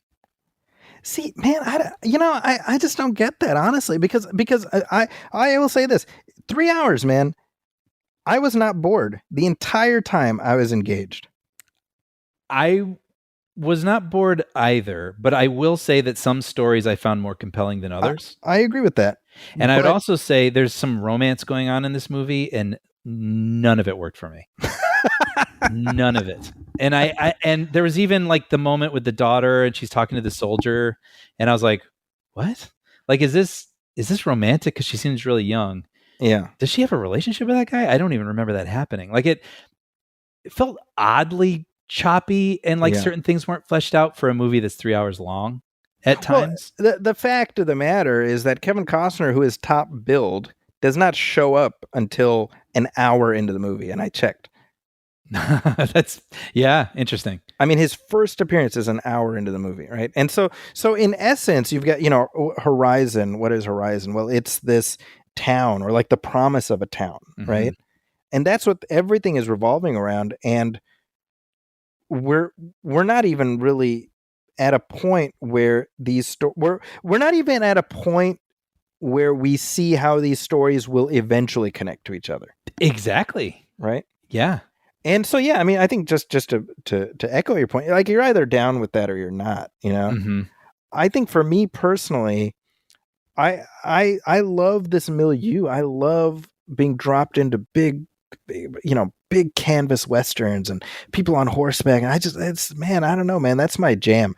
So I'm fully tracking with everything Costner's doing, right? Again, fully acknowledging that I think the pacing is a little off. Surprisingly. And I think the cuts between storylines are sometimes jarring. Right. And so it really does rely a lot on coming to a satisfying conclusion, but let's stipulate for the sake of this conversation that it will eventually come to a conclusion that's meaningful. I'm down based on this. I'm like, give me the other 9 hours of this. I mean, me too. I guess that's my conclusion really is this would be a compelling TV show I would definitely keep up with. Yeah. But as a theater going experience, and it's funny, I was talking to a friend the other day, and I sometimes forget how sort of privileged I am in a certain sort of way with my ability to go see movies. I don't have kids. I'm able to go whenever I want. I do the Regal Unlimited thing. So basically, to my mind, seeing movies are free. you know, Right. but for the people who don't subscribe to that, it's almost $20 sometimes. And Mhm. it's finding a babysitter and it's whatever. And Yeah. you have to be much more selective in the things that you go to see. And I could see someone wanting to go out to see this and being like, well, shoot, like what did I get myself into that didn't give me any sort of catharsis at its end this evening? That's a And so fair like, point. I feel like I have to acknowledge that. But when you speak of the milieu and everything, same, I am into that. And like, I am into Costner in a hat and, you Yeah. know, and bullies on the West and how are we going to handle these guys and like wagon trains, and I'm into it. So yeah, like I am positive on this. But I mean, I feel like I can't end that sentence without saying that I see its flaws. no, absolutely. But I look at, like, think about it. Think about this. This 4-part movie series, when you think about it, Kevin Costner could have shopped it as a miniseries Yeah, and it would have sold inside of a minute. sure. It was a slam dunk guarantee. Any network he shopped it to would have bought it. Hmm. But he's like, no, I want this to be a 4-part movie. And I'm like, man, look, I how can you not admire that? You know what? Just this morning, I was texting, I think Federica, and I said, yeah, like I absolutely admire what he is doing, but I think he's 20 years too late. Yeah. I think know? he's thinking like in his mind. I mean, obviously he is a big star, but like I think he's thinking like how things worked. He's stuck in a certain sort of the way things are, and not only have things changed, but even as recently as like the last year, things have changed even more. Yeah. And I think that something like this would have been an event unlike any other in like 1998. I would say probably earlier than that, to be honest. Maybe earlier than that, but you know what I Like, mean. Like, not if only we're would people talking- show up if for we're it, but talking- like nothing had been like done like this before. And it's Yeah, I mean, I don't know if now's the time.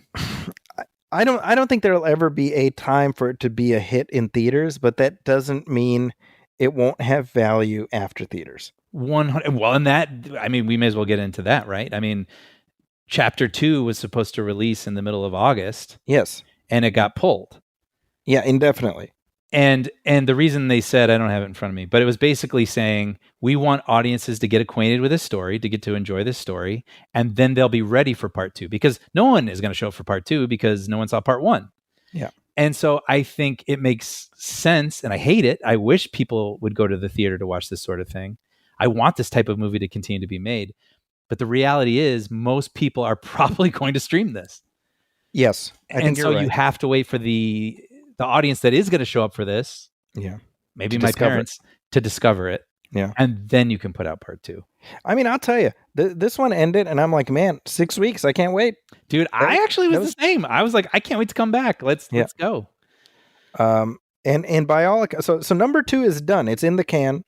Thank God. There better be some conclusion at the end of that one. That's my thought, because he's part way through number 3. Holy crap. Like in production? Yes. So he had started shooting it, and then he took a break to take the first one to Cannes, I see. and he was planning to pick up sometime next month with part 3. So to some extent, it's partway through production. I don't know how far along. And then number 4 is a big question mark. Now here's the thing, right? To your point, is there some kind of a conclusion built into each of these chapters? I think that's what they should have done. I'm hoping 2 has one to, well, I don't know. Maybe it doesn't matter if there's going to be a 3. And now everyone knows what this series is doing. But I think it wouldn't be out of the question to give 3 a conclusion. Yeah. And then, dude, you got this like epic trilogy. You did Yeah. it. Yeah, I mean, or does Costner, because this is a new line, or does he tell them, look, maybe we take a short-term loss on this, but in the long run, you have a 4-movie series that you'll be able to sell forever. I do think that is another reality now, right? Like these movies being licensed on streamers Yeah. have a whole different sort of life ahead of them. Well, and certainly, I mean, that's the view Kevin Costner's taken. He's like, look, I'm making the movie to be a forever movie. Mm-hmm. I'm not worried about the short term, you know? Mm-hmm. And again, it will largely come down to how it culminates, but I have to believe he's got, you know, something satisfying in mind, you know? Yeah. The various storylines, like you said, I think some are more intriguing than others, but I'm tracking with all of them. You know, there's obviously the you know, we start out with the Native Americans raiding the settlement. Mm-hmm. And it's been interesting because I've read some of the conversation about that, like, oh, this is, you know, we're going back to showing the Indians as bad guys or whatever. And I'm like, I don't know. You tell me. I don't watch that and be like, oh, those awful Indians, you know? That to me was a story, and they make it clear where there's division, Yes. even within, you know, their own like people about how they feel about those actions, and which I thought was good. But also, to me, the point of that story was violence begets violence, Mm-hmm. and it's just I found it depressing in the way the movie wanted me to. Yeah, because the movie is bookended by the first scene and the last scene. Mm-hmm. Right. There's a terrific bit in the middle there where you have a little boy who, I mean, not even a little boy, I would say preteen maybe, who's put in a position where he has to use a gun. Yep. And there was like genuine, at least I felt genuine tension. Like, what's this kid gonna do? It was tension. It was ugly. Yep. You know, it just made me feel gross. Like it, but the way the movie wanted me to, it was very, yeah. I mean, that's the lesson that the kid is learning. Yeah. You know, exactly. Yeah, that I agree. I thought that was a really good. And I mean, I think the characters are complicated. I mean, in that scene, you have Jeff Fahey. Yes. Jeff Fahey as Pierce Brosnan in that's what he looks like, you know, with as Pierce Brosnan in Black Adam, you know. But yes, you're right. But he, like, I don't know how I feel about his character. Uh-huh. Because it's like he's a bad guy, but he's not, but he is, like, it's weird, you know. And I'm like, I'm tracking with these complexities. I think this is interesting. No, I enjoyed that. The Sienna Miller, Sam Worthington thing. Yeah, I could tell that was your one. That was a flat tire for you, huh? I mean, when they're teasing this possible crush between them, and then it culminates in this kiss that I think I was annoyed by how cute the movie thought it was. Uh-huh. And I was like, what?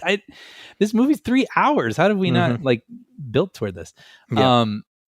And I think it's possible. I mean, it even reminds me of 1883 in a way, you know, where it's, I think, you know, like, I just feel like that movie handled some of those things in a way more potent way.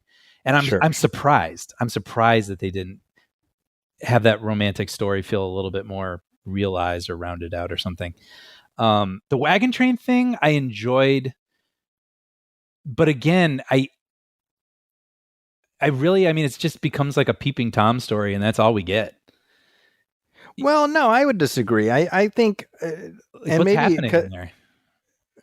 I mean, again, and it's been unfair. It's unfair, but I am thinking of 1883 again, which was a rip roaring wagon train story that made me think, thank God I was born when I was.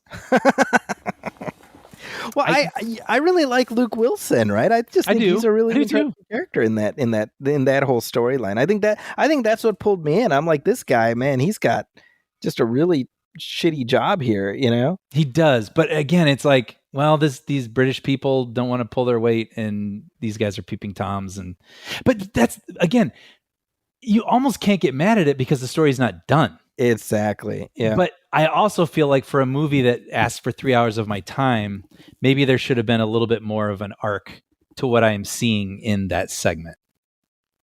See, ironically, the at least up to this point, the arc I feel the least connected with is the Kevin Costner of it all. Here we go. Like, so, like, I am, everything that's happening there is interesting. And at the same time, I don't understand a lot of it. Yeah. You have Jenna Malone, who I was like, oh, I like Jenna Malone. Interesting. Yeah. She's in this. And I still don't know that I have my head wrapped around what even happened. And I mean, I can piece it together a little bit, her relationship to the Marigold character. And right. It feels very vague. Is Jenna Malone dead in the story? I don't think so. I mean, I'm kind of getting to spoilers here, but Okay. I mean, her husband has not fared very well. Yeah. But it seems like she used to be a prostitute, I think. Yes. And she has a history with this Marigold character who I thought was her sister, but now it seems like she's a friend who's not very reliable. Yes. And then I will say what was a great scene was when that guy was antagonizing Kevin Costner on his way up to that house. That was a great tension. I thought so, yeah. Every second of that was really interesting. But then, yeah, they sort of go on the run, but it just felt more like because the story wanted them to. Like her relationship with him was weird. I don't know. That's what I'm saying. I mean, that's the storyline I tracked with the least. I don't know. And yet, like, it's like, well, clearly this is going to end up being really important. Yeah. So that's where I'm at. I'm like, well, and based on, the trailer at the end, there's some running and gunning coming. Absolutely. And I think, okay, I keep saying it, but I think really my thing is, if this was a TV show, I'd be excited for the episode next week. So that is proof that I liked it. But I also feel like I can't believe they didn't flesh out several things in this movie with the running time that they had. And I think it is a huge ask to end it the way that it did. I can't disagree. With that. Yeah. But I keep going back to when you said the word milieu. I was like, but yes, I did enjoy the milieu. I did. I mean, I think to your point, it's like this is, I think somebody said it's a grandpa movie. Well, it literally was at my screening. Yes.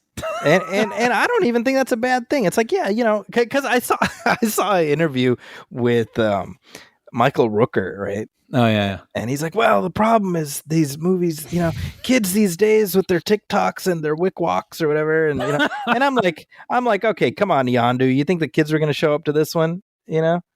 No, you know what? That's funny. I'm glad he actually said that, because that could, even when people say something's a dad movie, you could feel like you're sort of dismissing it in sort of a way, but that's how it used to be. There used to be movies for dads, and there used to be movies for moms, and there used to be movies for kids. Like, not everything had to be for everybody. That's right. And that was a good thing. Yeah.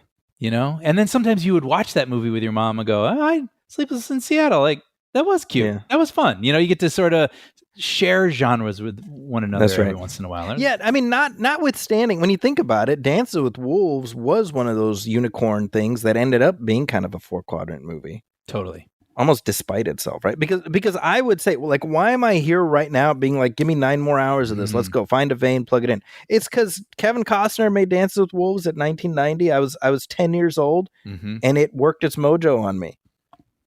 Completely agree. And I also, I think, yeah, we both love that movie. I watched it a couple of years ago. I think I saw it on Blu-ray for $5, and I was like, I'm just going to watch this. And I actually thought, like, well, let's see how this goes. It's a little long. We'll start it. Dude, I finished that thing one sitting. That movie's amazing. Yep. Amazing. So yeah, no, I agree with you. I think Kevin Costner got me into the, whatever genre this is because it Dances with Wolves. Yeah. I mean, that's just how it is, Yeah. I think that it's funny because I feel like my kids are different because my oldest, he saw the trailer, he's like, oh, I want to go see that, Awesome. Yeah. And I'm like, I that's not most 17-year-olds. No, totally. And also I realize I keep saying, and that I did enjoy it, but I keep saying caveats and things like that, but I want to hear from you because this, you enjoyed it so much. Like what are the things that you like really loved? I mean, for me, the and I should mention, there's a mini series from the late 70s that I absolutely adore. It's called Centennial. Yeah. And I may have mentioned it to you before. I can't remember. I know the title, probably because of you. Yeah. Because of me. Yeah. So it's based on a book by James Michener, and it's basically about this fictional town called Centennial, or specifically the land that it's on, from before the time of the Indians all the way to the then present, of the 1970s, so it takes us through a lot of the same, temporal era as this film, and that's just something like that whole era is something that is fascinating to me. The conflicts between settlers as they move further into the West and the Indians who are just like, hey, this is our land. Mm-hmm. And so I happened to just revisit that series relatively recently. I'm kind of watching it again with my kids, and this is very much, it's echoing a lot of the same stuff in there. And so I'm already inclined to enjoy these types of stories, Mm-hmm. and so the fact that it's Kevin Costner once again doing it, that's of interest to me. The whole idea of this town Horizon existing just as a concept. Mm-hmm.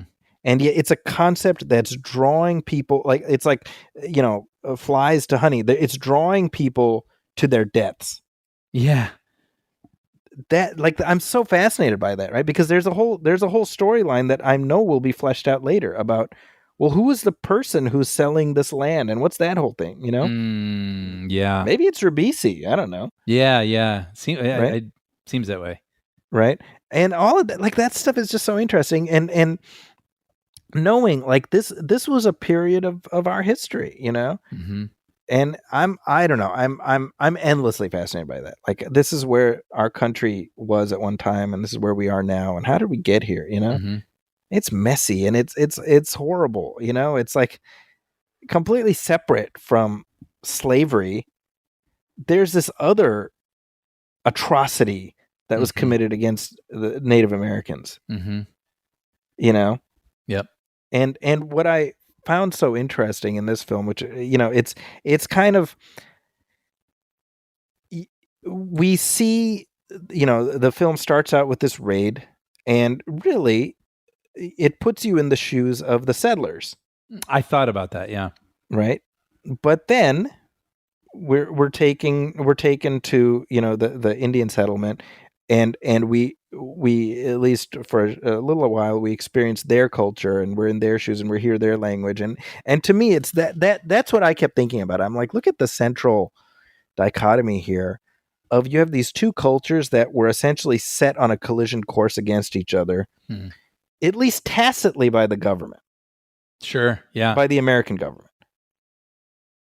Right? Because notwithstanding your Sam Worthington, who's like, hey, like, this is their land, Mm-hmm.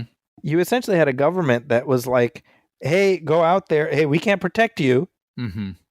So in essence, it gave license to these bounty hunters, who themselves went out and committed atrocities against them. And then those atrocities were then, compounded. I mean, it just went back and forth. Right. Right. I mean, this is part of our history. Yeah. Yeah. Right? And I do very much enjoy that. And even going back to those old Yellowstone shows and stuff, like, it's, I don't know. You want to have, I remember Dan and I, my brother, we were watching this show several years ago called, oh man, was it called like The History of America or something? It was a History Channel series.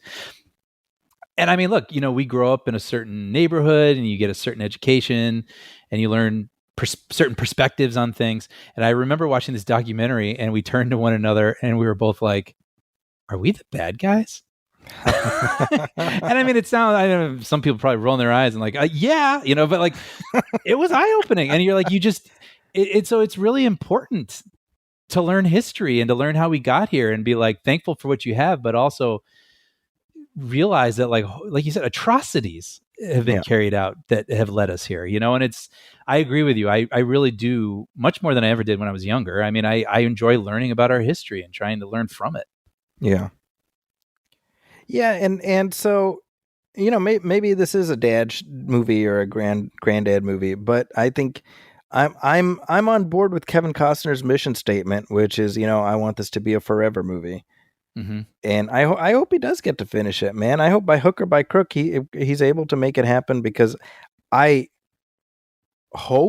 suspect, and Toto, it's going to be something really, really special, No, I think so too. I was very relieved to know that part 2 was in the can, obviously, because it was coming out in a couple of weeks, but it makes me even happier knowing that part 3 is in production. So yeah. So fingers crossed. I suspect that's going to be a conversation we come back to at some point. Mm-hmm. This is great. I really enjoyed this. Yeah. I don't know if this helps people make up their mind about whether to see it. Certainly, I would say by the time you're listening to this, or very shortly thereafter, it will be on streaming. And I would Next say week. there you go. So it's absolutely worth watching on streaming, I would say. Yeah, they said, what is it? PVOD? What is that? Premium Video on Demand? Next week, and then Max soon. Okay. So you know, it will find an audience anyway. Yeah, I think so. Hey, let's take a short break and then we'll come back. We'll talk about the other big release right now.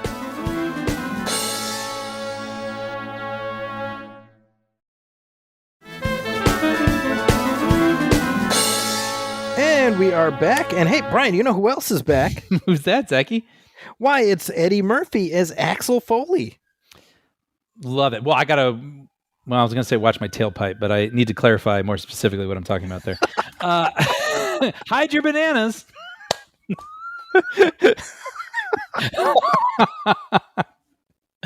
Yeah. So Beverly Hills Cop AXEL F is in theater. Oh, no, it's not. It's streaming. Yeah. Going back to our previous conversation, if we didn't have Netflix, we wouldn't have Beverly Hills Cop 4. So this one has gotten something in the neighborhood of 41 million views on Netflix. Wow. I don't. At this point. That sounds good. Is that good? I don't know. I don't know either. I think on the Netflix scale, I guess it's somewhere in the middle. Okay. Right, because I don't think we can be like, oh, that's 41 million tickets that could have been sold. I don't think it's that, right? Very true. And I have to say, I don't know, how many people would have left their houses to go see this in the first week. But when it came out, before I even watched it, I had many people texting me about it. Really? So that's something. All sorts of people were watching it. So, I mean, I don't know. It was beamed into their house. They saw it. So definitely here. Had this been released in theaters, I would have watched it. And I'll just say I personally would have preferred to watch it in the theater. Same. However, I was looking, it cost $150 million. And I'm like, you know what? Given what happened with Indiana Jones last year, I don't know if this would have been a success in theaters. I just don't know. Same. You have, I don't know, all these legacy sequels. Like you have like Bad Boys and all these sorts of things, and it's kind of unpredictable. Yeah. This one feels a little older. Yes. You know what I mean? I don't know. I think it might have done okay, but I think it would have underperformed for sure. Probably. So I think maybe Netflix was probably a safer bet. I know. I mean, they've already got a fifth one in development, supposedly. Good. Yeah. Well, I'm not even going to bury the lead, Brian. Yeah. Dude, I loved this movie. I did too. I had a smile on my face from minute one to the time the credits rolled. I totally agree. You and I both had just revisited the older ones. So I was completely like, in on this world, this universe. Yeah. And just spending more time in it. I think I have to say, look, I've seen people be like, oh, it's just a retread. It's just kind of playing the hits. It's whatever. I'm like, maybe. Yeah. But a lot of these things have fallen on their faces and been bad. I don't think this is a bad movie.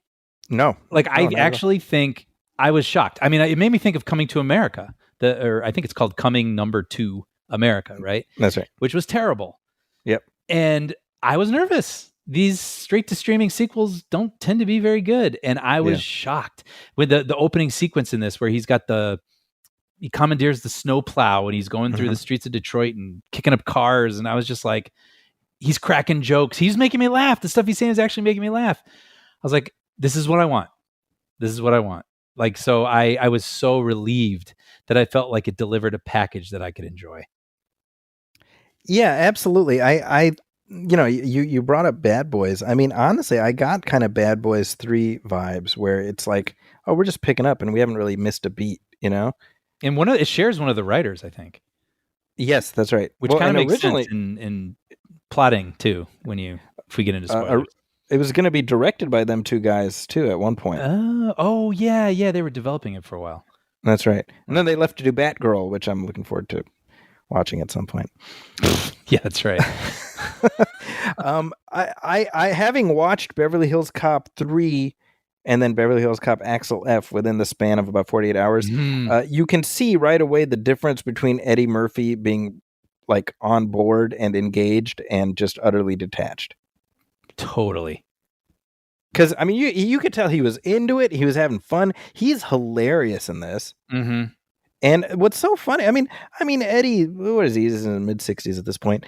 Like, it's just so, it comes so naturally. The riffing, you know what I mean? It doesn't feel out of step. It doesn't feel out of date. It just feels like this is Eddie Murphy. This is what he does. This is why we love Eddie Murphy. Mm-hmm.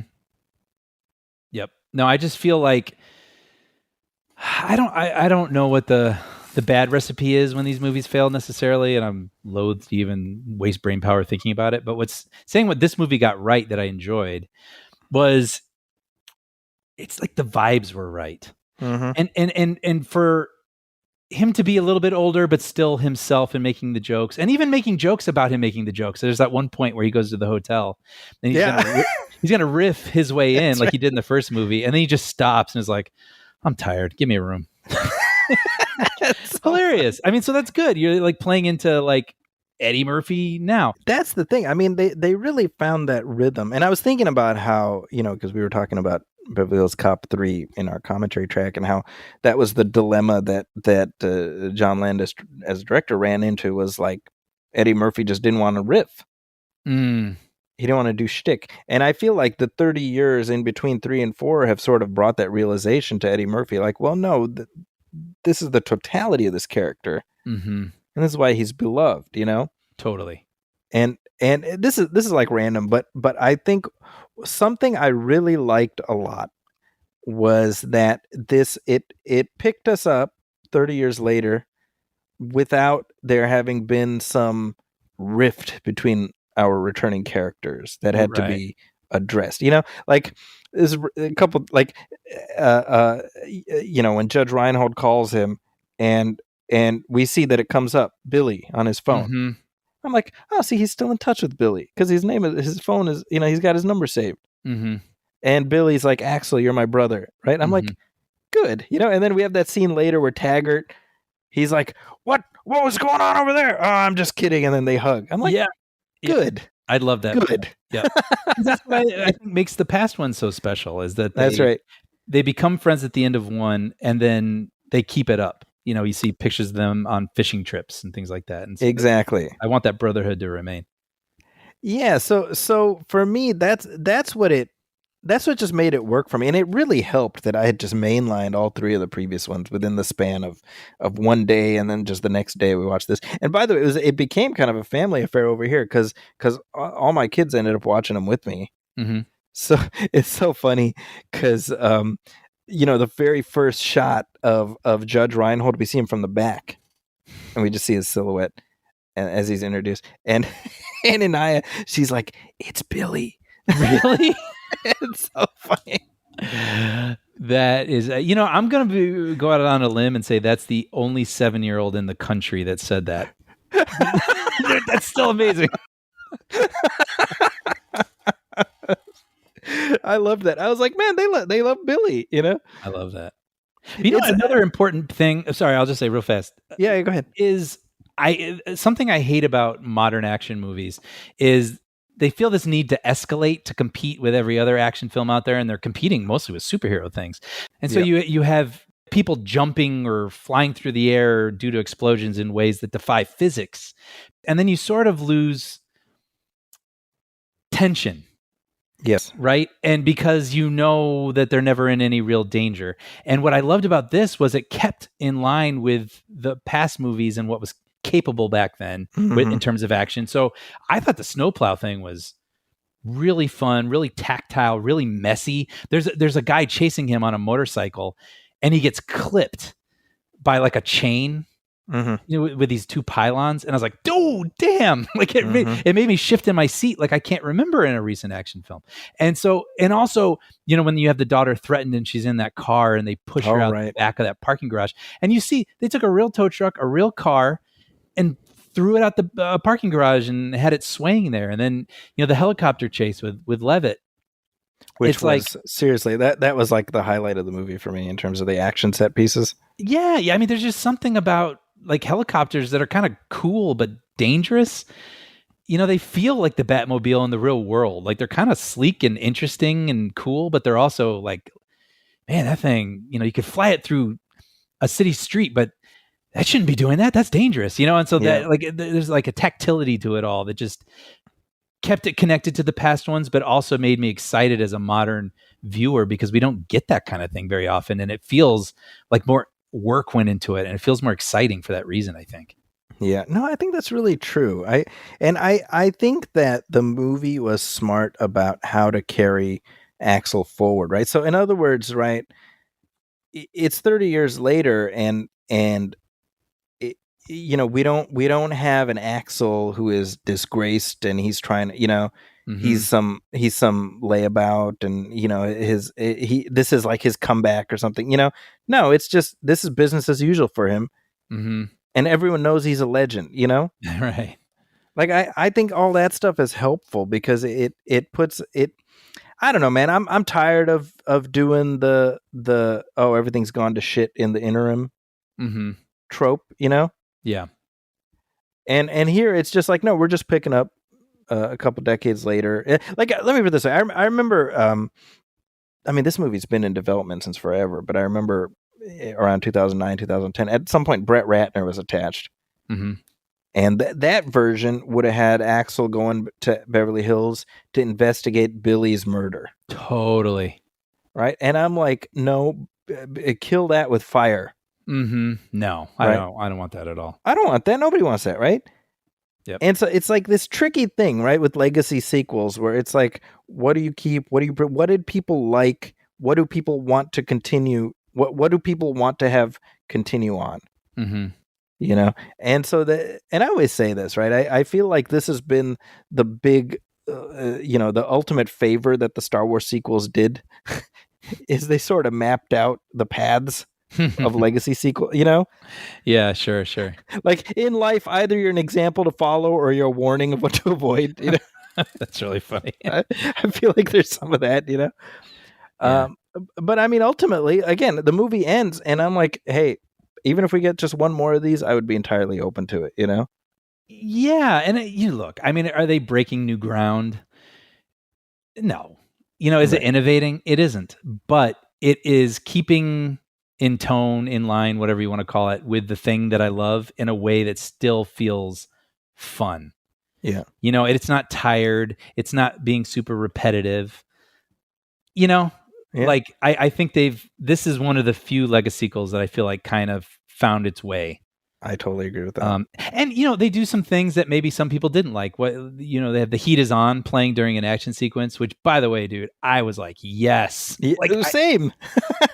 I think we talked about in the commentary how they don't tend to play pop songs during action sequences anymore. Like audiences aren't really into that, but here it just felt so right. Yeah, absolutely. And even like the comedy, the comedic cameos, Nassim Pedrad. Yep. Showing around the house, I thought, it reminded me of what didn't work in Bad Boys 4 when they had Tiffany Haddish. Yeah. And clearly, yeah. Right? She's like this cameo, and it feels like they had her improvise, and then you're like, oh, maybe she can't improvise. But Pedrad here, who both you and I love and have crushes on, like Yep, she was so funny, doing what she was doing, and like she's playing this Beverly Hills like real estate agent, and I thought she found that balance where she wasn't being this total stereotype. She was actually finding funny improvisations to say. And like the one, when she's looking around, she's like, look at these columns. They're so bitchy. Like all it was cracking me up because it felt like genuinely surprising sort of riffs that she was coming up with. But she's not important. She's just adding flavor to a scene where Foley needs to slip away. And that's what kept the movie alive to me, I thought. Well, and in that vein, speaking of adding flavor, the precise amount of surge in this movie. Yes. Because I heard some people like, it needed more surge. And then I had people like, too much surge. I'm like, no. Perfectly placed surge. That's it. I agree with that. And just not like on a side note too, I thought it was kind of interesting. I think we talked about Beverly Hills as a character in the first movie, especially. Yeah. And it was funny seeing Beverly Hills now as a character, where it's like people taking selfies and you have like food delivery robots and it's funny because you almost maybe even 5 years ago, I think some of that was heightened, or 10 years ago, but now I'm like, oh, I recognize all of this. Like but it is, and it's kind of wacky, it's wacky stuff. Yeah. Now, in the interim, about 10 years ago or 11 years ago, there was a Beverly Hills Cop TV pilot. Right. Which it was shot and filmed. It was not picked up to series, but in the aftermath of this movie, I went back and revisited that as sort of like, what would have happened with this show? And that starred Brandon T. Jackson as Axel Foley Jr. Okay. And Eddie Murphy shows up in there in a cameo, as does Judge Reinhold. Mm-hmm. He's Mayor Billy Rosewood in that. Oh, interesting. And it's so funny because first of all, Bullet dodged. I was gonna say, tell me about it. I mean, I'm very glad this show did not become a series, because it's this CBS procedural, which has some Beverly Hills Cop elements in it, and it's so funny because Axel shows up. So he's like the police captain in Detroit, and he pops over here, and it's like the Simpsons spin-off showcase, right? Where like remember in there's like Wiggum PI. Yes, no, totally, yeah. And the Simpsons are like, hey, we're visiting New Orleans or whatever. That's what it feels like. You're like, what's he doing here? This is so weird. Right. And then it ends with like, the Axel Jr. is assigned to Beverly Hills, but like Axel Sr. leaves his jacket behind for him to wear. Funny. Yeah. And I'm like, well, thank goodness that did not get picked up to series. I would assume CBS was like, wait a minute, it's not going to star Eddie Murphy, Yeah, right. But it's weird watching that now, because it really does feel like this multiverse thing. Of like wow, That's what we could have gotten. What we might have, yeah. But I'm glad they held out. I think what they ended up with is something everyone involved should be really, really proud of. And I've heard a lot of people who are like, oh, now finally Beverly Hills Cop is a trilogy, because they're just ignoring the third one. And if nothing else, I'm like, well, it makes the third one more palatable, because that's not the end of the road. Yeah. And so, yeah, certainly where I'm at right now, I'm like, dude, bring on. I mean, hey, Eddie still looks great. So he does. If you want to do another one, I'd be open to that.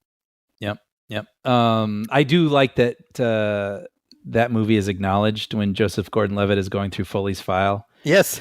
He's just like, yeah, 84, 87, 94, you were back out here, not your finest hour.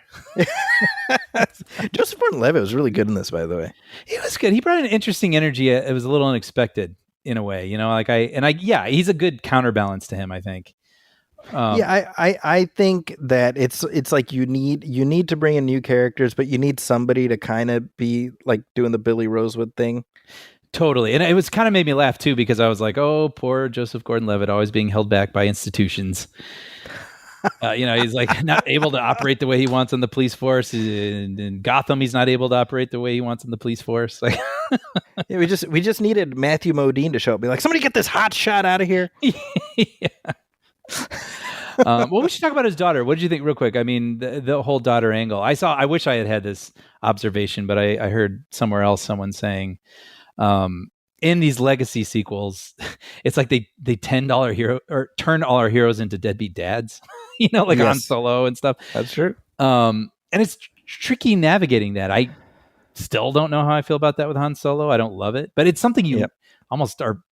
You have to give them some sort of business, drama, something to overcome. I feel like this movie definitely handled it, because you do it a little wrong, you might not like Foley. Yeah. Or the daughter. Or the daughter. The kid. Yeah. Yeah. And I think I appreciated how much time they actually did spend on that. There was a moment where they were talking in the car, and the daughter has this kind of astute observation where Foley or Axel says, well, yeah, you didn't do this either. You say I didn't do this, but I didn't do this either. And she's like, yeah, but I will always be the kid and you will always be the parent. Yeah. Yeah. And I thought, wow, very profound. Didn't have to go there, for a movie like this. So I appreciated that they actually did spend time on relationships too. Yes. Yeah. I think that at this point, I'm just kind of like, well, this is what we do in these stories where we have the parent and child at odds. But I mean, to me, it's not all that different from Last Crusade, right? Yeah. The difference being, and not even the difference. I mean, why do like with Last Crusade, we just tracked with it because it that was the next Indiana Jones movie, and we're like, oh, I guess Indy and his dad don't get along, right? But at the end of that movie, when he says, Indiana, let it go, it's meaningful, right? Right. And I think we get to a place at the end of this movie where it's meaningful. You know, when he's talking to her at that diner at the end, I felt like, oh, okay, we've earned this moment. You know, it allows for, you know, it's funny because this was Eddie Murphy's whole thing when he was doing the third one. Oh, Axel's a more serious character now. And Well, it's like this one gives him those moments. He gets to play those serious moments, and yet he's still fundamentally the same Axel Foley that we know. Yeah, I mean, going back to the break-in moment that I was talking about, where he accidentally bumps into these bad guys, he's still able to lie his way through things. Yeah, that's his trait. Like, he doesn't always have to go bombastic, but he's just he's really talented at putting people at ease and slipping into any situation he needs to be in. That's right. And you can still do that at 60. It doesn't have to look the same as a 23-year-old doing it. Exactly. Yeah. Yeah. So there we go. Beverly Hills Cop, AXEL F. Thumbs up. Really quick, I wanted to mention that Lorne Balfe, who does the score, I love how he incorporates the Harold Faltermeyer music. Oh, man. This score just like totally hit for me. It's a really good score. I've been listening to it a lot over the last week. I really liked it. I think I will now that you bring that up. Like, yeah, it incorporated stuff from 1 and 2, which I thought was kind of cool. Yeah, I like that's what I want. You know, I mean, someone I saw was talking about 3, where they tried to make the AXEL F song like orchestral, and it just felt weird. And I totally agree. I like that they were like, "No, that's cool, man. Synthesizers, we're doing this." Yep. You know, that's what the voice of this movie is. That's exactly it. So. Yeah, and it felt it doesn't feel out of date. It just feels entirely appropriate. Totally.